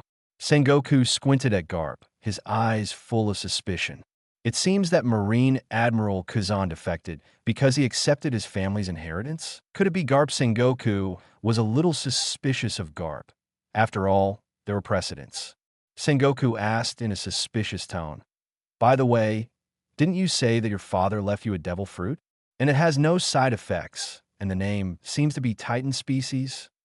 Garp gritted his teeth and said, Ahem, I have eaten the devil fruit, but the devil fruit is too special, so I won't show it. If his Godzilla form appears in this situation, it will be a mess. Damn, Dad, you deserve to die. Garp roared in his heart. Seeing that Garp was unwilling to reveal his devil fruit ability, Crane quickly stepped forward to change the subject for Garp. Are you sure this is an Imperial weapon? What's the name of this thing? What ability does it have? Hearing Crane's question, Garp quickly explained, the Imperial weapon is haunted by evil spirits and is made of the ferocious dragon-shaped, dangerous species Tyrant. After calling, the solid armor will automatically fly out and enhance the ability of the person wearing it. The Imperial equipment boasts of its iron wall-like defense, and its special abilities include invisibility and continuous evolution. Ace suddenly realized it is an amplification type of Imperial equipment. How did your father get this Imperial equipment? This Imperial equipment is not simple. After all, the material used to make this Imperial equipment comes from Tyrant, which is a dangerous species written in the notebook of the time traveler. Ace took the opportunity to add fuel to the fire. Garp. At this moment, Garp regretted it very much. If he had known that this woman was so deceiving, he would never bring this woman to Naval Headquarters. This woman is definitely the old man's person. Two bastards teamed up to cheat me, an 80-year-old man. It's too much. Garp complained indignantly in his heart about the inhumanity of his death and his father. Garp answered decisively, I don't know. I already have a son who is a rebel leader. If other people knew that his father was the time traveler, it would be really fun. By then, even if I have the identity of a Marine hero, the world government will not let me go. Chapter 68, Skull Island Revealed. Desperate 5 elders. Everyone looked at the short sword in Garp's hand with envy. It was an Imperial weapon with the power of a devil fruit. The most important thing was that it was not afraid of the side effects of seawater, so they didn't have to worry about becoming a landlubber. However, everyone in the conference room just looked at it with envy, and no one dared to ask for the evil spirit. So what if Garp didn't play with the armor? Could they force him? Sengoku didn't want to make the atmosphere in the conference room too awkward, so he asked, Ahem, let's continue talking about the Imperial weapons. Now it is certain that there must be other Imperial weapons that have not been discovered in the sea. What do you think about this? Ace sneered. Publicly offer a bounty. To put it bluntly, the Imperial weapon is just like the Supreme Sword. As long as you have money, you should be able to buy it. And if the world government knows about it, they will definitely collect it. Having gotten used to the tone of Ace's speech, Sengoku didn't get angry this time, but nodded in agreement. If there are other unowned Imperial weapons in the sea, then after the Imperial weapons are made public, the most likely to obtain them will definitely be the world government. But by the way, Garp, what's the name of the island you went to? Is there any other Imperial tools there? Sengoku asked desperately. Hearing this, Sengoku's face changed, and he casually said, It's called Skull Island, somewhere in East Blue. I forgot the specific route. If you want to know, you can ask the Marines on the ship. Skull Island. Virgo's eyes flashed with a gleam of light after triggering the keyword. Is it the Skull Island that the owner is looking for? Titan Devil Fruit, yes. It must be that Skull Island. Forcibly suppressing the excitement in his heart, Virgo looked at Garp expectantly, waiting for the other party to reveal more information. Garp emphasized very seriously, that island is very dangerous. Very, very dangerous. Even if there are Imperial weapons on it, it is not something that our Marines can covet. There is no way. We have to emphasize it. Not to mention the King Kong, who is comparable to the Admiral class and may even be stronger than the Great Demotion. Just say that the Belvis who can beat him is an unsolvable problem. What's more, all the members of the Soviet tribe are warriors, and their high-end combat power is no less than that of the naval headquarters. If the Marines encounter the Skull Island, Garp really doesn't think that the naval headquarters has a chance of winning. The most important thing is that the geographical environment of the Skull Island is too complicated. If you go there, the Din Din Mushi will be ineffective. If there is no professional map guidance, the Marines who go there may be severely hit by the bad weather there before they reach the Skull Island. Sengoku nodded. Since Garp said so, there must be a reason. The Skull Island must be very dangerous. Garp's strength is unquestionable. not to mention his vision. If he said that the Skull Island is dangerous, that place must be extremely dangerous. Sengoku can understand, but that doesn't mean others can understand. Virgo silently kept these words in mind and decided to contact the Marines on Garp's ship after the meeting and then find out the specific location of Skull Island. After thinking that things were almost done, Sengoku stood up and announced, "Everyone, I have one last announcement. From today on, Ace is the 3rd Marine Admiral of our Marine, codenamed Binglan Admiral. I will announce it to the world after the meeting. Then there is the candidate for the 4th Marine Admiral. If no one can recommend, then the selection can only be conducted at the Naval Headquarters. All Vice Admirals can participate." After the meeting, Sengoku hurried back to the office, followed by the lazy Garp. Garp was questioned by Sengoku as soon as he entered the office. "Garp, what's wrong with your devil fruit? Don't fool me with the excuse that I can't expose my devil fruit." Garp explained depressedly, "Alas, my devil fruit form is too sensitive." "What form?" Sengoku looked at Garp curiously. Sengoku came back to his senses and comforted him seriously. "It's not a very embarrassing appearance, is it? If it is true, then it really can't be exposed. After all, you are a Marine hero and represent the image of Marine." Garp realized that Sengoku might have misunderstood and pointed to the news on the table and said, "It's the appearance in the news." Sengoku. He looked down at the newspaper and saw that the news picture on it was the bounty picture. After swallowing, Sengoku asked with difficulty, "Exactly the same?" Garp nodded affirmatively. "Exactly the same." Sengoku felt that his eyes went dark, and he almost fainted on the chair. If this matter was exposed, then Garp's reputation as a Marine hero would be completely ruined. After all, he could trust Garp, but others might not, especially the world government. After all, Garp didn't like celestial dragons, and even publicly insulted celestial dragons for more than a day or two. Tired face Sengoku gritted his teeth and warned, "From now on, just pretend that you have never eaten that damn devil fruit." "Got it." Sengoku did not doubt that it was Garp who attacked the Marine in West Blue. After all, East Blue was far away from West Blue, and he believed in Garp's integrity. Even if Garp wanted to betray the Marine, it would be impossible for him to attack those ordinary Marines and destroy nearly 40 Marine warships at one time.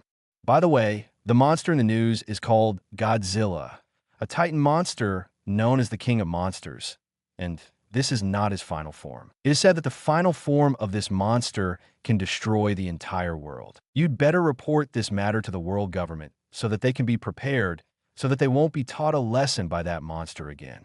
Garp reminded. At this time, Garp also realized how dangerous his cheap father was. First, there was the giant virus that could destroy all mankind, and then there was Godzilla that could destroy the world. This guy can no longer be described as a terrorist. This guy is an anti-human, Sengoku said weakly. "Well, you go down first. I still have to report today's events to the world government." Looking at the old man in such a posture, Garp showed unprecedented concern. "You have to hold on. Don't put too much pressure on yourself. If you really can't do it, retire early. It's actually pretty good to be a Marine Vice Admiral like me." "Yeah." Sengoku nodded, then glanced at Garp and saw that Garp was secretly taking his sunbae again. Sengoku complained speechlessly. "Your concern on the surface is really different from your actual concern." Garp smiled embarrassedly after hearing this, picked up 2 bags of sunbae and stuffed them into his arms. Garp said without looking back, "Ahem. Well, I'm leaving first." After Garp left, Sengoku picked up the phone and contacted the 5 elders. After listening to Sengoku's report, Jagalicious Saint silently hung up the phone and then asked in a confused tone, "Marcus Maz Saint, do you think our world government can hold on until Lord M cleanses the world?" Marcus Maz Saint listened, but did not reply but smoked silently. Today, they witnessed the horror of that time traveler again, and even more so the cruelty of that time traveler. They want to destroy all mankind and the world at any time. Such a person actually has the nerve to write in his diary that the world government is too evil. Isn't this the opposite of the heavenly gang? No matter how evil our world government is, it only wants to clean up those rebels who oppose the world government. And what about you? You even want to destroy humanity.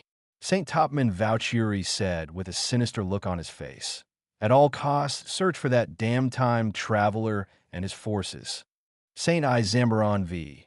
Nasishalang gritted his teeth and said, "That's right. If the world does not have a world government, then there is no need for the world to exist." St. Maka's Maz added, "And the giant virus, we must find a way to figure out whether that thing still exists. If he is clear by then, it will be troublesome to break the giant virus before he dies. As for the Titan beast called Godzilla, it should still be in West Blue. Let our people look for it. If we can find it, send someone to destroy it. The key is still the time traveler. WD was so dangerous 200 years ago. God knows what conspiracy he has now." St. Topman Vouchery reminded, "Izambaron ve nasuyuro." What about the imperial equipment? Jagalucius Satan said. "Let's look for it, by the way. I'm quite interested in the production process of the imperial equipment. Let Vegapunk study it. Maybe he can strengthen the pacifist.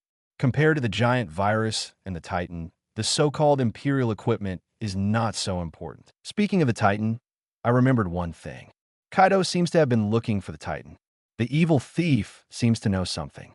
Do you think they also have the notebook of the time traveler? Marcus Maz suddenly said. Marcus Maz. Now those pirates are not worth mentioning. The most important thing is the time traveler and his subordinates. As for the notebook in Kaido's hand, don't rush it. The world government has never been afraid that its rule will be overthrown by pirates, because pirates are originally the bandits they raise, and the purpose is to force the member countries to hand over the time changing. Otherwise, with the strength of their world government, defeating the current 4 pirates is actually just a little more troublesome. Topman Vultuli nodded in agreement. We're pirates. Are they also comparable to time travelers? In front of time travelers, even the Revolutionary Army has to stand back. After the meeting, after getting the information he wanted from the Marines on the Garp ship, Virgo secretly contacted Doflamingo. Skull Island is actually in East Blue? Who would have thought that East Blue, known as the weakest sea, actually hides such a shocking secret? Doflamingo jokingly looked at the din mushy in his hand and talked to himself.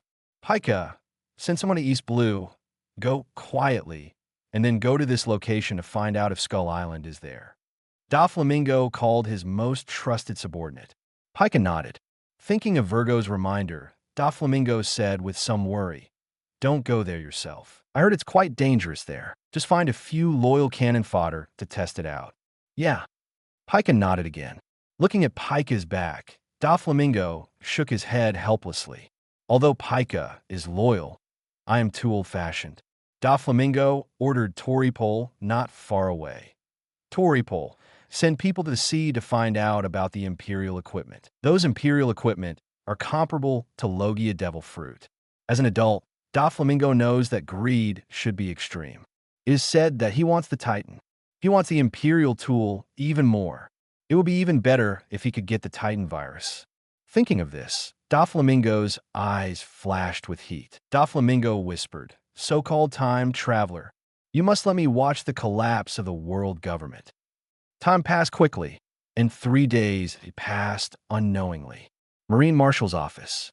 The 3 existing Marine admirals gathered in the Marine Marshal's office today. Sengoku, the world government has issued an order, and he asked you to secretly capture the Marine rebel Kuzan. After hearing this, Ace directly refused. "Send someone else to do this. I won't go.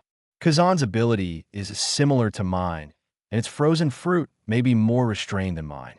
Of course, this is a lie. The truth should be that her ability just restrains Kazan, but the problem is that others don't know. How can she, an undercover agent, not know Gijao Zhao? Kazan is the person Wu Ming wants to protect, let alone the Marine Admiral. Even if 30 Marine Admirals go, they will return empty-handed. Ace refused this thankless task, an action that is doomed to fail. Maybe you have to compete with your acting skills at that time, which is too challenging. Seeing that Ace refused so decisively, Akainu, who had just recovered from his injury, was a little unhappy. As a soldier, obeying orders is your duty. As a result, you who joined the Marine halfway don't want to make meritorious contributions. And you don't want to learn from Guan Yuan to slack off? Sengoku was speechless, but Ace refused with reason and reason. Sengoku, who didn't want to force Ace, who just joined the Marine, sighed depressedly. Sengoku could only say, "In this case, let's leave this matter to you two. The people of the world government will assist you." Akainu nodded and snorted coldly, saying unhappily, "There are many new pirates on the Grand Line recently. Binglan Admiral, you go and clean them up. After all, you can't occupy the position of Marine Admiral and do nothing, right?" Ace smiled evilly. "No problem. I like hunting pirates the most." Looking at the excitement in Ace's eyes, Akainu's view of the woman in front of him changed a lot. From this point of view, at least this woman is not a slacker, and she should be very active in fighting pirates. As for whether Ace fights pirates to satisfy his own hunting desire, does it matter? It doesn't matter at all. For Akainu, as long as you can destroy the pirates, you are a real hero. Sengoku nodded helplessly. "Okay, let's decide it." After the three people left, Sengoku carefully took out a ringing phone. Chapter 69. Sky Island? No, it's the land of the sky. Marshal Sengoku, your guess is correct. The time traveler did stay in Alabasta for a while and left many myths and legends here. Listening to the voice from the phone, Sengoku nodded and asked, "What about the Alabasta royal family? Have they obtained the notebook of the time traveler?" They should have, and they may have obtained the treasure left by the time traveler, because Princess Vivi of Alabasta is now demon fruit power, and her strength is particularly strong. Hearing this, Sengoku narrowed his eyes. Devil fruit can indeed quickly improve a person's strength, not to mention the devil fruit left by the time traveler. What Sengoku is really curious about is how the Alabasta royal family knows the content of those Chinese characters. By the way, Princess Vivi found the treasure with the help of Straw Hat Crew, and there may be people who translate Chinese characters in their bed. Marine Undercover added. Sengoku nodded in sudden realization, and then asked, "How strong is Princess Vivi now?" "I feel that the pressure she gives me now is no less than that of Admiral Akainu." As expected, Sengoku sighed. How could the devil fruit left by the time traveler be simple? Sengoku asked, "Do you think we can convince Princess Vivi to join Marine and become the fourth Admiral of Marine?" "It's unlikely. Princess Vivi doesn't have a heart for justice. She only wants to protect her own people from beginning to end." Hearing this, Sengoku sighed again. If Vivi is strong enough, she's actually the most suitable to become a Marine Admiral, mainly because she is white enough, unlike Ace. The world government will definitely be happy to accept a princess of a member country as a Marine Admiral. Sengoku said, "Try to invite her. Marine is really short of people now." Yes, Alabasta. After returning to the palace after obtaining the Sataka fruit, Vivi officially took over the power from her father and became the queen of Alabasta. Wei Wei looked at the staff member she had just recruited not long ago with a complicated look and said, "I didn't expect you to be a Marine. We're mainly here to investigate the matter of the sand crocodile. Now Marshal Sengoku asked me to invite you to serve as the Marine Admiral. I wonder if Her Majesty is interested in becoming a Marine Admiral?" "No need. I won't leave Alabasta. You guys should just give up on this idea." And Wei Wei looked at the person in front of her seriously and said, "If there's still blind Shichibukai coming to our country, I will wipe them out without hesitation. You'd better tell 473 your Marshal Sengoku that Alabasta is not afraid of any pirates now." "I will tell the Marshal." The invitation failed, and the man was not surprised. After nodding, the undercover left the palace on Moonwalk. Looking at the back of the Marine undercover leaving, Vivi stared at the outside of the palace in a trance. "I don't know where Luffy and the others are now." Grand Line, Sky Island. After Luffy and others were accidentally brought to Sky Island by the upwash current, they were stunned by the scenery in front of them. Endless white clouds. It turns out that Sky Island is real. Nami exclaimed sincerely. Different from the original plot, due to the influence of the time traveler, Luffy and others did not encounter too many things and directly entered Sky Island because of an accident. A white-haired old woman from the Angel tribe welcomed. "King High people, welcome to Sky Island. Chopper looked at the white wings behind the old angel woman in surprise and exclaimed, "There are wings. You ignorant King High people." The old woman curled her lips, then took out a book and said, "King High people need to register to enter our sky country. Register your name and occupation 10 times. If it were other pirates, the old man would have been robbed by now, but they met Luffy and others who were called pirates but were actually adventure groups." Luffy answered honestly, "My name is Monkey.D. Luffy, and I'm a pirate." Hearing this self-introduction, the old woman's eyebrows jumped, and then she looked at Luffy, who was laughing foolishly with some surprise.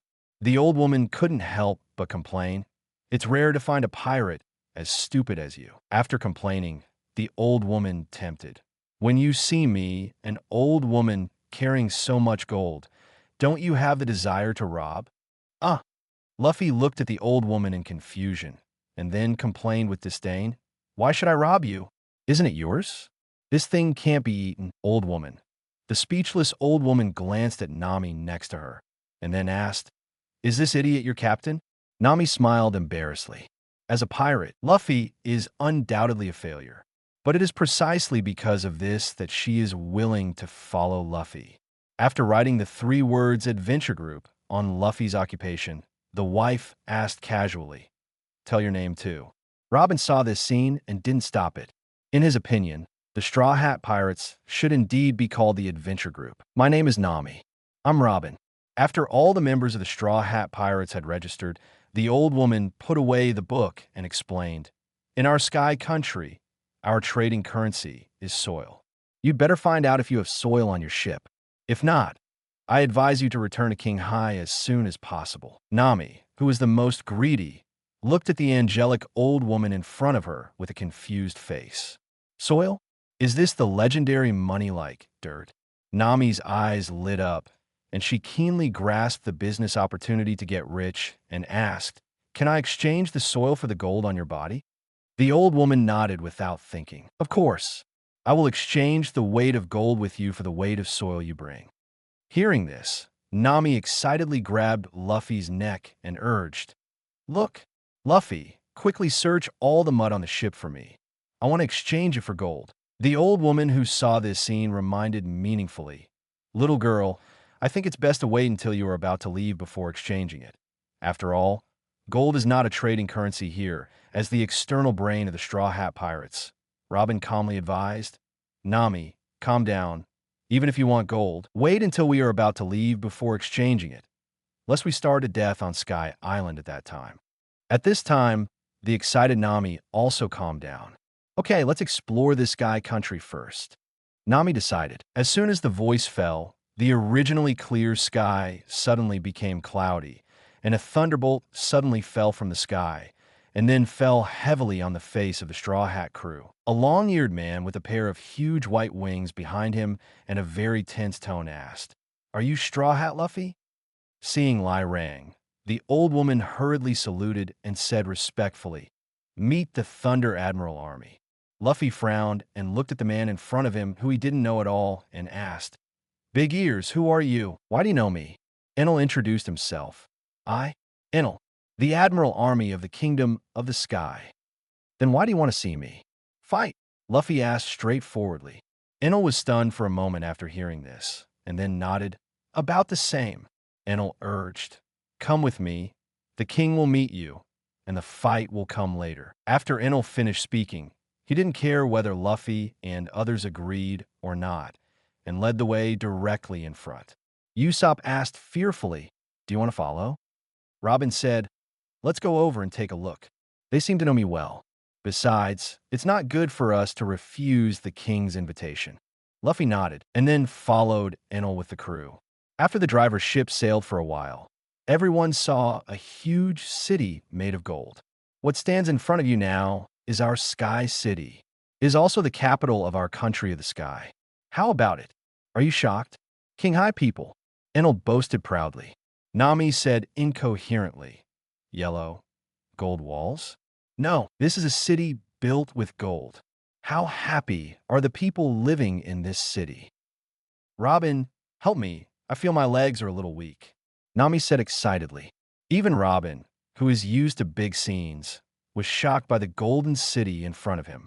This golden city, called the Sky City, can no longer be described as luxurious, Zoro complained.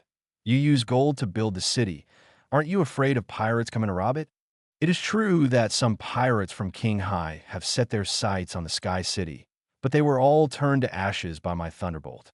I don't think you would have such an idea, right? Enel warned meaningfully. Before Nami finished speaking, Robin covered her mouth. Nami wants money over life, but they are not. According to the information revealed by Enel, there are many pirates who came to the Sky Country because of the rushing sea current, but those people seem to have left their lives here because of greed. Thunderfruit ability, users unlike Luffy and others who have no experience, Robin knows that Thunderfruit is called the strongest devil fruit in Logia. People who have Thunderfruit are definitely not something that the current Straw Hat crew can challenge. It was not until they entered the Sky City that the Straw Hat crew realized that the old woman just now was really kind-hearted. It turns out that gold is really worthless here. Even the bricks on the road are made of gold. I feel my feet are burning when I step on it. Nami, who is obsessed with money, muttered. Even Zoro next to him couldn't help but step heavily on the bricks on the ground with his feet. Zoro reminded leisurely. It's solid, not gold-plated. Nami felt even more floating after hearing this. Nami looked at Enel sincerely and asked, "Can we take a few bricks with us when we leave?" Golden buns from King Hai. Enel curled his lips in disdain, and then said, "Since you're the prophet, I will allow you to take as much gold as you can take when you leave." Really? Nami looked at Enel excitedly. "Of course, this is my promise, Enel." Enel raised his chin and said proudly. Enel was obviously very arrogant, but Nami didn't think Enel was arrogant at all, but felt that he was extremely kind. It is the legendary Pinji Jinren. Under the leadership of Enel, the Straw Hat crew was brought to the palace. On the throne, Konis looked at Straw Hat Luffy curiously, and then asked curiously, "Are you Straw Hat Luffy?" Luffy nodded, and then asked curiously, "Are you the Queen of the Sky Country?" "No, I am the maid of Her Majesty the Queen. Her Majesty the Queen is in seclusion now, so I will handle state affairs. You can just call me by my name, Konis." Konis explained. Luffy asked frankly, "Then how do you know me? I think this is my first time here." Konis explained. "That's because of the prophecy of the saint." Saint. Hearing this familiar name, the Straw Hat crew frowned at the same time. This name of the three is actually not common in the world of pirates. The Straw Hat crew looked at each other and suddenly realized, the owner of the diary. Robin calmly analyzed, it's normal. The owner of the diary revealed his ability to predict in his previous notes. But people who lived more than 200 years ago knew what happened today. Isn't that too outrageous? And it happened to us. Nami complained. Robin asked, "So what did your saint predict?" Konis said, "He just predicted your arrival and purpose. We have a historical text in the Sky Country. You should come for this, right?" Hearing the words historical text, the calmest Robin was no longer calm. After calming down the excitement in his heart, Robin asked calmly again, "So what is your purpose?"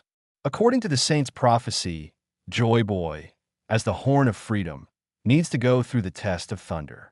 Konis explained in a profound way. Luffy scratched his head in confusion and asked in a daze, "Speak more clearly, I don't understand." Enel next to him said, "As long as you defeat me, you can see the historical essays and get the rewards left by the saints." Luffy suddenly realized, "Just defeat Big Ears. That's fine, we accept it." Enel explained, "No, you must defeat me. This is a trial that belongs to you alone." The heartless Luffy obviously didn't realize the seriousness of the matter, but Robin did. Enel is a Thunder Fruit ability user. Luffy, a newbie who doesn't even have armament hockey, is going to hit Enel with his head? That's fine. No. Luffy and Rosen said almost in unison. Luffy looked at Robin depressed. "Robin, haven't you been pursuing the historical text? Why do you refuse?" Luffy asked puzzledly. Looking at Luffy, who looked serious and didn't seem to be joking, Robin's heart twitched fiercely. What an idiot. Robin, with a slightly upturned mouth, refused in a cold tone. "I am not interested in this historical text." "Ah, why?" Luffy was even more confused. He knew that the reason why Robin was willing to join the Straw Hat Pirates was to pursue the historical text. Facing the puzzled people, Robin explained helplessly, "Because I don't want my captain to die because of a historical text." It was not easy to meet such a stupid captain. Robin really didn't want Luffy to become a consumable. After all, this was the first time she met such an outrageous pirate group like the Straw Hat Pirates in so many years. Enel watched this scene with interest, and then took the opportunity to add fuel to the fire. "This trial will kill people. Don't expect me to show mercy. If you're like this after eating the Nika fruit, it is better to let the Nika fruit change a host." Luffy didn't understand what Nika was or not. After all, he ate the rubber fruit. Now, as the captain, Luffy only wants to realize the dreams of his crew members, even if it means risking his own life. Chapter 70. Rubber restrains? Thunder? Who said that? Are you sure? Enel asked jokingly. Luffy nodded confidently. Then come with me. I have prepared the competition venue for you a long time ago. After Enel finished collecting, he flapped his wings and led the way. Robin saw this scene and wanted to stop it, but was stopped by Zoro next to him. Zoro said firmly, "This is the captain's choice. We just have to watch it." At this moment, even Usopp, who was afraid of death, did not shout, but looked at Luffy's back nervously.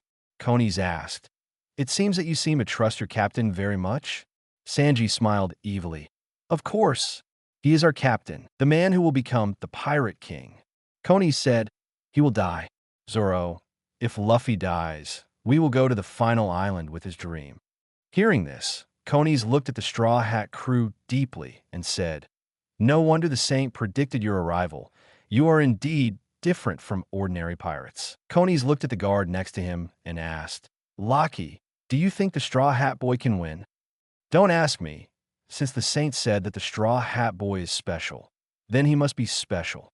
Laxian replied expressionlessly. As a pure warrior, Locky actually admires Luffy's courage. Konis listened and said to Robin, "Come with me. I will take you to see the historical text." Robin said hesitantly, "The result of the battle has not come out yet." Konis listened, looked at Robin with some surprise, and then said meaningfully, "From the moment your captain agreed, you have completed the test. The trial of thunder is your captain's test, not yours." Robin shook his head again and refused. "No, I have to wait for our captain to come back here first." "Whatever you want." The rejected Konis curled his lips. Robin repeatedly refused to give face to Konis, and Konis was a little unhappy. Nami didn't seem to worry about Luffy at all. Toshi asked curiously, "By the way, is the queen of your sky country very powerful? She actually has so much wealth." Konis raised his chin and said proudly, "Of course, our queen is the queen of angels, the absolute ruler standing in the sky." At this time, even Robin asked curiously, "What is your queen's name?" "Konis. Yen." Angel King Yen. Konis' eyes seemed to light up when he mentioned this name. Seeing that Konis seemed quite innocent, Robin took the opportunity to test him. "How much do you know about the saint?" Konis answered honestly, "We only know that the saint is the husband of the Angel King, and then he assisted the Angel King in establishing the kingdom of the sky." Robin, "How many years ago?" Konis, "About 240 years ago." Robin, "That guy is really a playboy." The Queen of Sataka seemed to be 260 years ago. In 20 years, this guy has a new love, and it is also the queen. Isn't this a queen killer? Robin complained silently in his heart, and at the same time thought of his aunt. Robin guessed. In terms of personality, Ace is also like a sadistic queen. Does that guy like strong women? Thinking of this, Robin seemed to know why his mother didn't follow his uncle at the beginning. Is it because his mother's personality is too good? Just when Robin was still guessing, the battle on Luffy's side had already started. Staring at the roaring thunder in the sky, the Straw Hat crew finally felt a little nervous. No matter how much they believed in Luffy, they could not help but feel fear when facing the magnificent power. "Enel is really messing around. I'll go over there and watch," Locky said, then transformed into a green bird and flew away from the palace. Robin was surprised to see this scene and asked, "Is this devil fruit?" "Mythical beast," Enel explained with help. Yes, Loki's Zoan mythical beast tornado fruit ability user. What you just saw was his spirit beast state. Awesome, Nami exclaimed with some envy. After everyone waited for more than 2 hours, a thunderbolt suddenly appeared, and Enel, who looked a little embarrassed and even a little out of breath, walked in carrying a thing that looked like a humanoid Korizumi. Enel threw Luffy to the ground and said, "What Nika fruit? This is clearly rubber fruit. If it weren't for the high temperature of thunder, I might have fallen into his hands." Rubber fruit restrains thunder fruit? Don't be ridiculous. Although rubber is an insulator, it is not very resistant to high temperatures. Thunder has its own high temperature. Enel said again, "I lost this game. I used 10 times more strength than this guy." Luffy. Nami rushed to Luffy, who was thrown to the ground and didn't know whether he was dead or alive. As a sit-up master, even if he was turned into Kurizumi and even had white smoke coming out of his mouth, Luffy still said in a hoarse voice, "Tell Robin that I won." Looking at Luffy, who was about to die, Konis reminded him, "Your captain needs treatment now. Can you get out of the way? Are you a doctor?" Nami looked at Konis with suspicion, and Chopper next to him had already started preparing bandages and burn medicine. Compared with Konis, who had nothing in his hands, Chopper looked like a serious doctor. "Leave it to me." Konis opened his hands.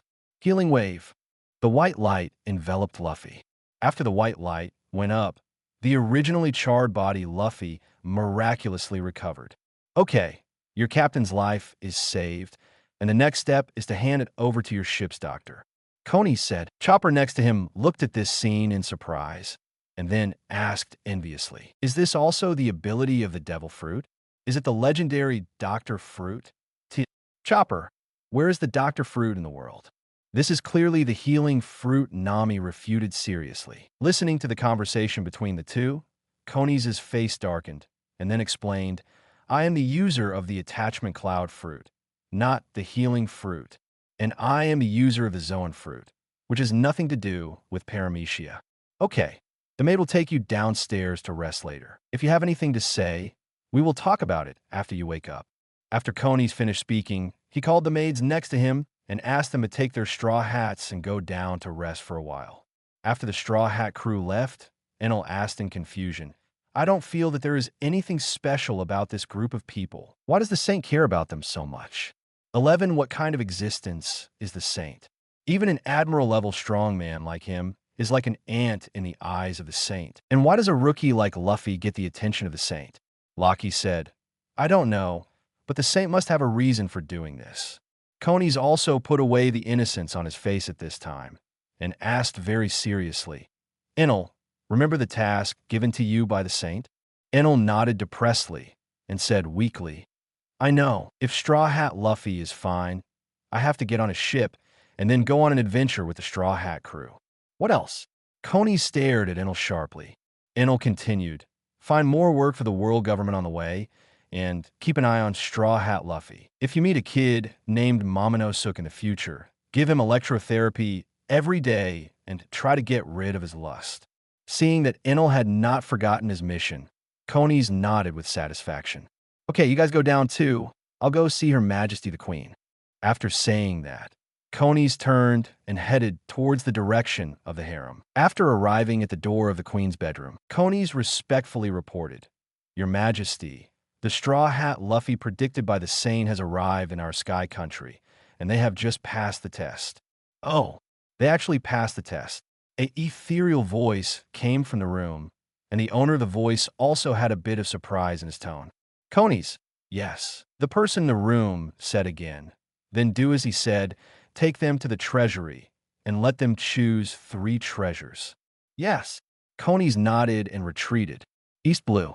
Listening to the report from his subordinates, Pika gritted his teeth and asked, "Is this the 6th ship?" "Yes. All the ships heading to Skull Island have not sent back any news. This is our 6th failure." "Lord Pika, do we still need to send ships to Skull Island?" Pika shook his head. "No. I will report the intelligence here to the head of the family first." After hanging up the call with his subordinates, Ka quickly contacted Doflamingo. After learning the news from Pika, Doflamingo's face was a little gloomy. 6 consecutive failures can only mean one thing. That is, they have not found the right way to go to Skull Island, or they can't get to Skull Island from the sea. But the question is, how did Garp get to Skull Island? Thinking of this, Duo Yonglang Minga was extremely unwilling. The treasure mountain is clearly in front of him, but he can't get there. This is the most frustrating thing. Do I really have to report this to Kaido? Doflamingo thought unwillingly. Just when Doflamingo was thinking about how to attack Skull Island, Toripole ran in excitedly. Toripole excitedly reported, "Master, I found someone who can translate Chinese characters." Hearing this, Doflamingo instantly put the matter of Skull Island behind his mind and asked excitedly, "Where is the person? Where is he?" Toripole whispered tentatively, "The person who can translate Chinese characters made a request, and her identity is a bit special." Hearing this, the joy on Doflamingo's face faded instantly, and he asked expressionlessly, "Who is it?" Toripole said, "Rebecca. It seems to be the daughter of Princess Scarlet." Doflamingo asked, "What does she want?" "She asked you to gather all the members of the family, and then take all the members out of Dressrosa, and promise to restore Dressrosa to its original appearance." After saying this, Toripole glanced at Doflamingo cautiously. "Ha ha ha ha ha. Interesting, very interesting." Doflamingo seemed to have heard a great joke when he heard this. After laughing wildly, Doflamingo said in a cold tone, "Tell her that I agreed to her request." Toripole nodded and then retreated again. After a while, Doflamingo summoned all members of the Don Quixote family. All the summoned people were confused. After all, today was not the time for the meeting. "You sit here first, I will announce something soon," Doflamingo said. All the confused people could only sit down and look at Doflamingo curiously. A moment later, Toripole walked in with a nervous pink-haired girl. "Everyone, this girl is called Rebecca, and she just made a deal with me." Doflamingo excitedly pointed at Rebecca and announced. Hearing the name Rebecca, Chun Dai-san, eyes. "Why is Rebecca here? Isn't this a trap?" Violet was anxious. Doflamingo asked jokingly, "Violet, you should be familiar with her, right?" Violet, who was named, froze and then nodded palely. Doflamingo continued, "Rebecca and I have reached a deal. As long as she helps me translate the Chinese characters on the documents, I will return Dressrosa to your family." Hearing this, Violet's heart was agitated, but Violet quickly calmed down. He knew that Doflamingo was a complete villain. How could such a person give up the kingdom that he had finally obtained? But Violet did not dare to expose Violet at this time. She could only pray that she could save her niece's life when Doflamingo regretted it later. "Rebecca, come on. As long as you can translate the above content, I will do as you say." After Doflamingo finished speaking, he threw a large stack of photos to Rebecca. Nervous Rebecca trembled as she picked up the photo and flipped through it. After fiddling with it for a while, Rebecca nodded. "It's done. Do you want to translate it directly next?" Doflamingo said, "Of course, but I have to warn you, if you deliberately translate it wrong, then our deal will be void." Rebecca nodded, and she was excited when she thought that she was about to save Dressrosa. Naive. Violet closed her eyes in pain. Rebecca flipped through a photo of Da. After saying goodbye to Yin, I continued my adventure, crossed out. I continued my layout. Drifting aimlessly, I came to Dressrosa, a country that would be destroyed by Doflamingo in the future. Oh, who is Doflamingo? It has been almost 70 years since I came to this world, and some of my memories are almost blurred. I remember the steps of Doflamingo. There's a saying, I watch too much One Piece, so I learned Mingo's steps, Kazuru's expression, smokers smoking, and told everyone to give me face and be my son. So I got Blackbeard's teeth, Shank's arms, Fujitori's teeth, Akiji's legs, and Whitebeard's fate. Doflamingo, Don Quixote family. Rebecca. Rebecca looked at Doflamingo nervously. God, she really translated it word by word. Although she was only half-baked, Rebecca dared to guarantee that her translation was absolutely correct. She really couldn't understand why the diary left by people more than 200 years ago was made to look like it was just written now. Are you sure you are not kidding me? Doflamingo looked at Rebecca with a cold look. Rebecca was almost scared to tears by Doflamingo's eyes. Looking at Rebecca, who wanted to cry but had no tears, Doflamingo said in a gloomy tone. Rebecca, if you just want to anger me, then congratulations, you succeeded. Rebecca nervously assured, I really didn't want you. It's written here. I swear on my family and parents. Chapter 71, Brainwashing Across Time. Mingo was shocked, seeing that Rebecca was almost scared to tears by his people, but still refused to change her words. Doflamingo hesitated in his heart. Could this translation be true? But this is too much, isn't it? You really didn't lie? Doflamingo squinted his eyes and continued to put pressure on Rebecca, then stared at Rebecca. Trying to find some flaws on her face, Rebecca nodded heavily. Really not. Diamante said beside him. Master, I don't think he is lying.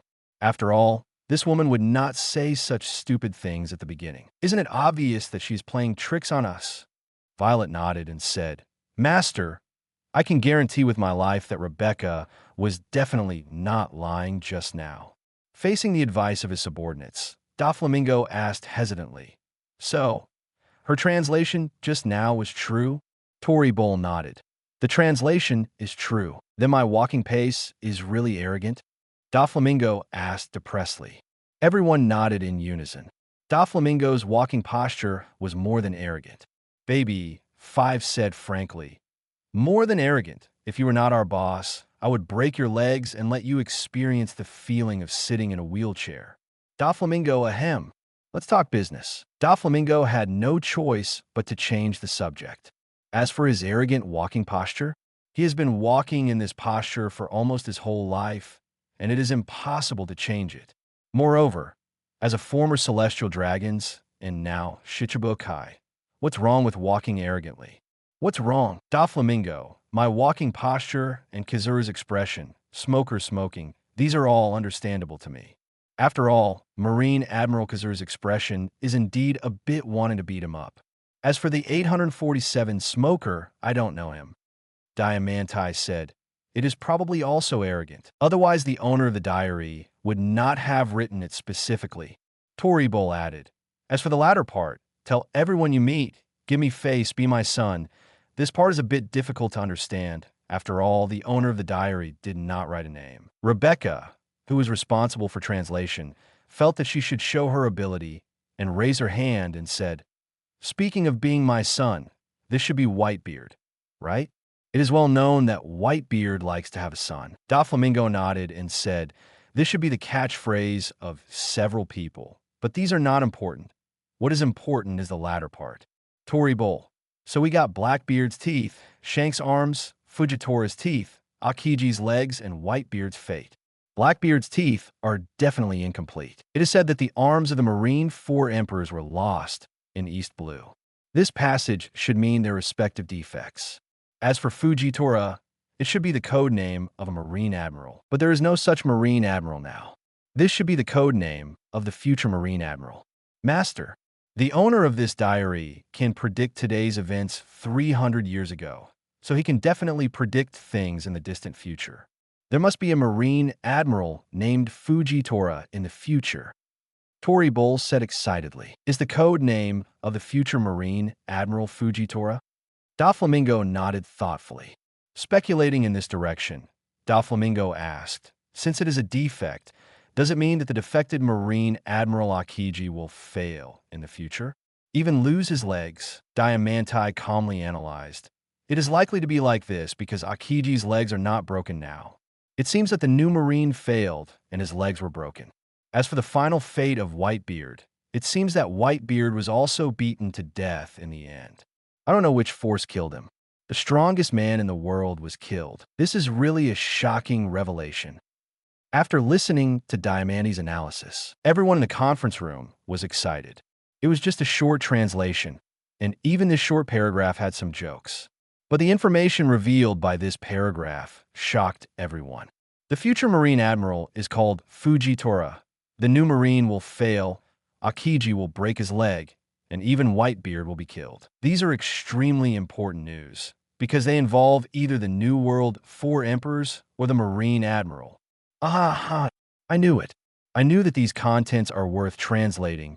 Rebecca continued to translate. Doflamingo urged excitedly. Originally, she was going to treat Rebecca as a tool and kill her immediately after Rebecca finished translating the content. But after listening to the translation, Doflamingo changed her mind. He wanted to find more Chinese characters and give them to Rebecca to translate. Unlike those Don Quixote family members who were entangled with the Marine Admiral and the four emperors, Violet cared more about the first sentence of the diary owner. That person actually knew that Doflamingo would come to harm Dressrosa more than 200 years ago. Violet was amazed in her heart. Rebecca, who felt that she had escaped a disaster by luck, nodded quickly and then translated seriously. According to the convention, try to contact the people of Dressrosa first to see if they are willing to join the army against the world government. Has the owner of the diary contacted the Dressrosa royal family? Doflamingo frowned after hearing this translation, and his heart became a little more nervous. However, Doflamingo did not interrupt Rebecca, but prepared to continue listening to the next content. Failed, the Dressrosa royal family is a member of the world government and has strong financial resources, so they don't worry about the gold in the sky. This also led to the fact that the Dressrosa royal family is actually a beneficiary of the world government, so they rejected my proposal without hesitation. The king, who didn't know how to live or die, even wanted to leak my information to the world government. Since the old guy doesn't cooperate, I can only send him to the underworld first. If you don't cooperate, then don't cooperate. You deserve that the Dressrosa royal family will have such a disaster in the future. Sure enough, the owner of the diary started planning to overthrow the world government 300 years ago. Doflamingo had an excited smile on his face. He was a little nervous at first, worried that the Dressrosa royal family would have some connection with the owner of the diary. But now it seems that he still overestimated the Dressrosa royal family. Doflamingo looked at Violet curiously and asked, "Has your Dressrosa royal family recorded this incident?" Violet explained with a somewhat ugly face. 200 years ago, a king who had a good relationship with the world government suddenly died. He was in his prime and had no illness or disaster at the time. The king's case at that time became one of the biggest unsolved cases in the history of Dressrosa. Now the truth has been revealed. The death of the king was caused by the owner of this diary. At the same time, Violet also blamed her ancestors. If the king had cooperated with the time traveler, Dressrosa might be more glorious than ever before. Although the owner of the diary is ambitious and has always wanted to overthrow the world government, the adult is obviously a cautious person. He has been planning for nearly 300 years, and he only started the real action after planning for 300 years. What a pity! I am very happy to cooperate with the owner of the diary. Doflamingo shook his head and sighed. Violet, after sighing, Doflamingo urged, "Rebecca, continue translating. Forget it. Since the Dressrosa royal family does not want to cooperate, let's stay here for a while and then create some myths before leaving." But then again, Dressrosa is quite prosperous. No wonder their king is unwilling to follow me to take risks. What myths did Dressrosa have before? Doflamingo asked curiously. Violet shook her head in confusion. She had lived in the palace before and later became a member of the killer group. Violet really didn't pay attention to that line of folk legends. I know. Rebecca, who wanted to perform better, said, "It's a legend about the void. Legend has it that the void is the enemy of the material world. One day, it will descend upon the world and swallow the entire world into the void. When I was a child, my mother scared me to tears with the story of the void monster." Is it just a myth? Doflamingo asked. Rebecca nodded. Doflamingo, who didn't know the secrets behind these myths, didn't take it too seriously. Doflamingo said, "Just keep translating." Interesting, very interesting. I actually found the weapon fruit here. If I remember correctly, this weapon fruit should be baby 5 in the future, right? Baby 5 is very suitable to be a maid if she doesn't have character flaws. Baby 5 screamed excitedly, "Ah, I'm needed again. And that person needed me to be a maid 200 years ago. Doflamingo, tell me where the owner of the diary is. I want to be his maid." Doflamingo, with black lines on his forehead, glared at baby 5 speechlessly. If it weren't for the fact that this stupid woman's weapon fruit had something special, he really wanted to abandon this stupid woman. Doflamingo said with a dark face, Didn't you see that he said you don't know how to refuse people, so he doesn't want you to be his maid? After hearing this, Baby 5 was anxious instantly. Baby 5 felt that she had found the meaning and direction of her life. It turned out that she was needed before she was born, which means that the reason why she came to this world was because that adult needed her, and that adult needed her to be his maid. Baby 5, who felt that she had found the meaning of life, said very seriously, "From today on, I am the maid of that adult. From now on, I will no longer need to be needed by others because I was born to be the maid of that adult." Doflamingo. The Don Quixote family members in the conference room looked at Baby 5 in a daze. Uro, what the hell? Is Baby 5 so good at brainwashing himself? Violet was also frightened by Baby 5's coquettish operation. Tori Pole tried to say, "Baby 5, I need you to pour me a glass of water. Please pour me a glass of water. I need it so much. Baby 5, go away. I'm a maid of that master now. What do you need to do with me?" Tori Pole. It was really corrected. "This is too careless." Tori Pole tried unwillingly. "Do you really want to disappoint me?" Baby 5. "Of course. I was born into this world because that master needed me to be his maid. As a qualified maid, I can't be used by others." Baby 5 said seriously. Hearing this, Tori Pole looked at Doflamingo with despair on his face. Tori Pole. "Master, this woman seems to be even sicker." Doflamingo. His mouth twitched slightly. Doflamingo suppressed his anger and said gently, "Baby 5, you stay here and wait until you find her master. Before that, you should work to support yourself." Baby 5 nodded and thought it made sense. Baby 5 said seriously, "Indeed, as a maid, I should make money for my master. Before I reunite with my master, I'd better make money for my master first. Doflamingo, you can give me any tasks in the future, but remember to pay me. I just work for you, not your subordinate. I have only one master, that adult." Doflamingo, okay. Doflamingo nodded with gritted teeth, laughing in anger. "It turns out that I was born to be the one who needs me. I am so happy." Listening to Baby 5's speech, which was still immersed in her own world, Doflamingo urged with a dark face, "Continue translating." Rebecca nodded. The scene just now really shocked him a little. It turns out that there are people in the world who are good at self-brainwashing. Doflamingo's subordinates are really all kinds of weirdos. For time travelers, the weapon fruit should be regarded as the most suitable Amay fruit for time travelers. Unfortunately, I have eaten the earth fruit now, and this weapon fruit is not suitable for me. But I have thought of a lot of directions for the development of weapon fruits. Baby 5 looks pretty good. After a little training in the future, she can be taken as a maid. As for the development of weapon fruits, write it down first, so as not to forget it later. Before Doflamingo could speak, Baby 5 excitedly asked, "Woman, where is the development direction of the previous fruit left by my master?" Rebecca, this master is too skilled, isn't he? It seems that he has practiced it thousands of times. Rebecca, who was complaining in her heart, hurriedly said, "Under the 7th brick of the second box in the secret room of Kingdom number 6. Doflamingo ordered, "Violet, take Baby 5 to find out if it is true." This is not that Doflamingo really wants to improve the strength of Baby 5. This stupid woman, he just wants to verify the authenticity of this diary. After all, the content of this diary is too outrageous, and Doflamingo is really worried that the owner of the diary is bragging. Violet nodded, and then took Baby 5 away to find the weapon fruit development manual left by the time traveler. After Violet left, Doflamingo urged, "Continue translating." Speaking of devil fruit, there is indeed an important thing that needs to be resolved as soon as possible.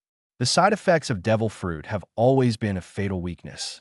It just so happens that there is nothing to do here, so I will continue to study devil fruit in depth. It would be best if I could find a way to remove the side effects of devil fruit. After all, although the earth fruit is strong, if you want to fight against Ima, the ability of a devil fruit may not be enough, not to mention that devil fruit is inherently flawed.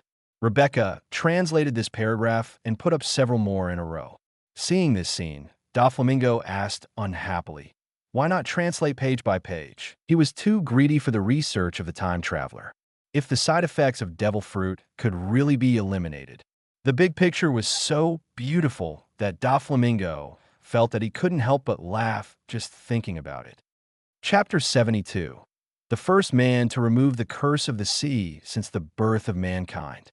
BB Carrot. Rebecca looked at Doflamingo awkwardly and then explained awkwardly. There are some special scientific formulas written here. I can't translate it. Doflamingo, you are still a half-baked. Doflamingo glared at Rebecca in shock and anger. Doflamingo hated half-baked people the most in his life. Rebecca explained with a stiff upper lip. I've said that I only know Chinese characters, but these formulas have exceeded the scope of Chinese characters.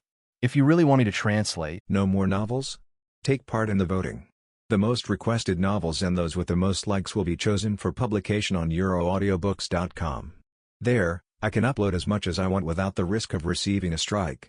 Our 18 novels and other content that exceed what is morally acceptable are only published on Patreon or the free novels page. Remember, the site is funded by donations on Ko-fi and Patreon memberships.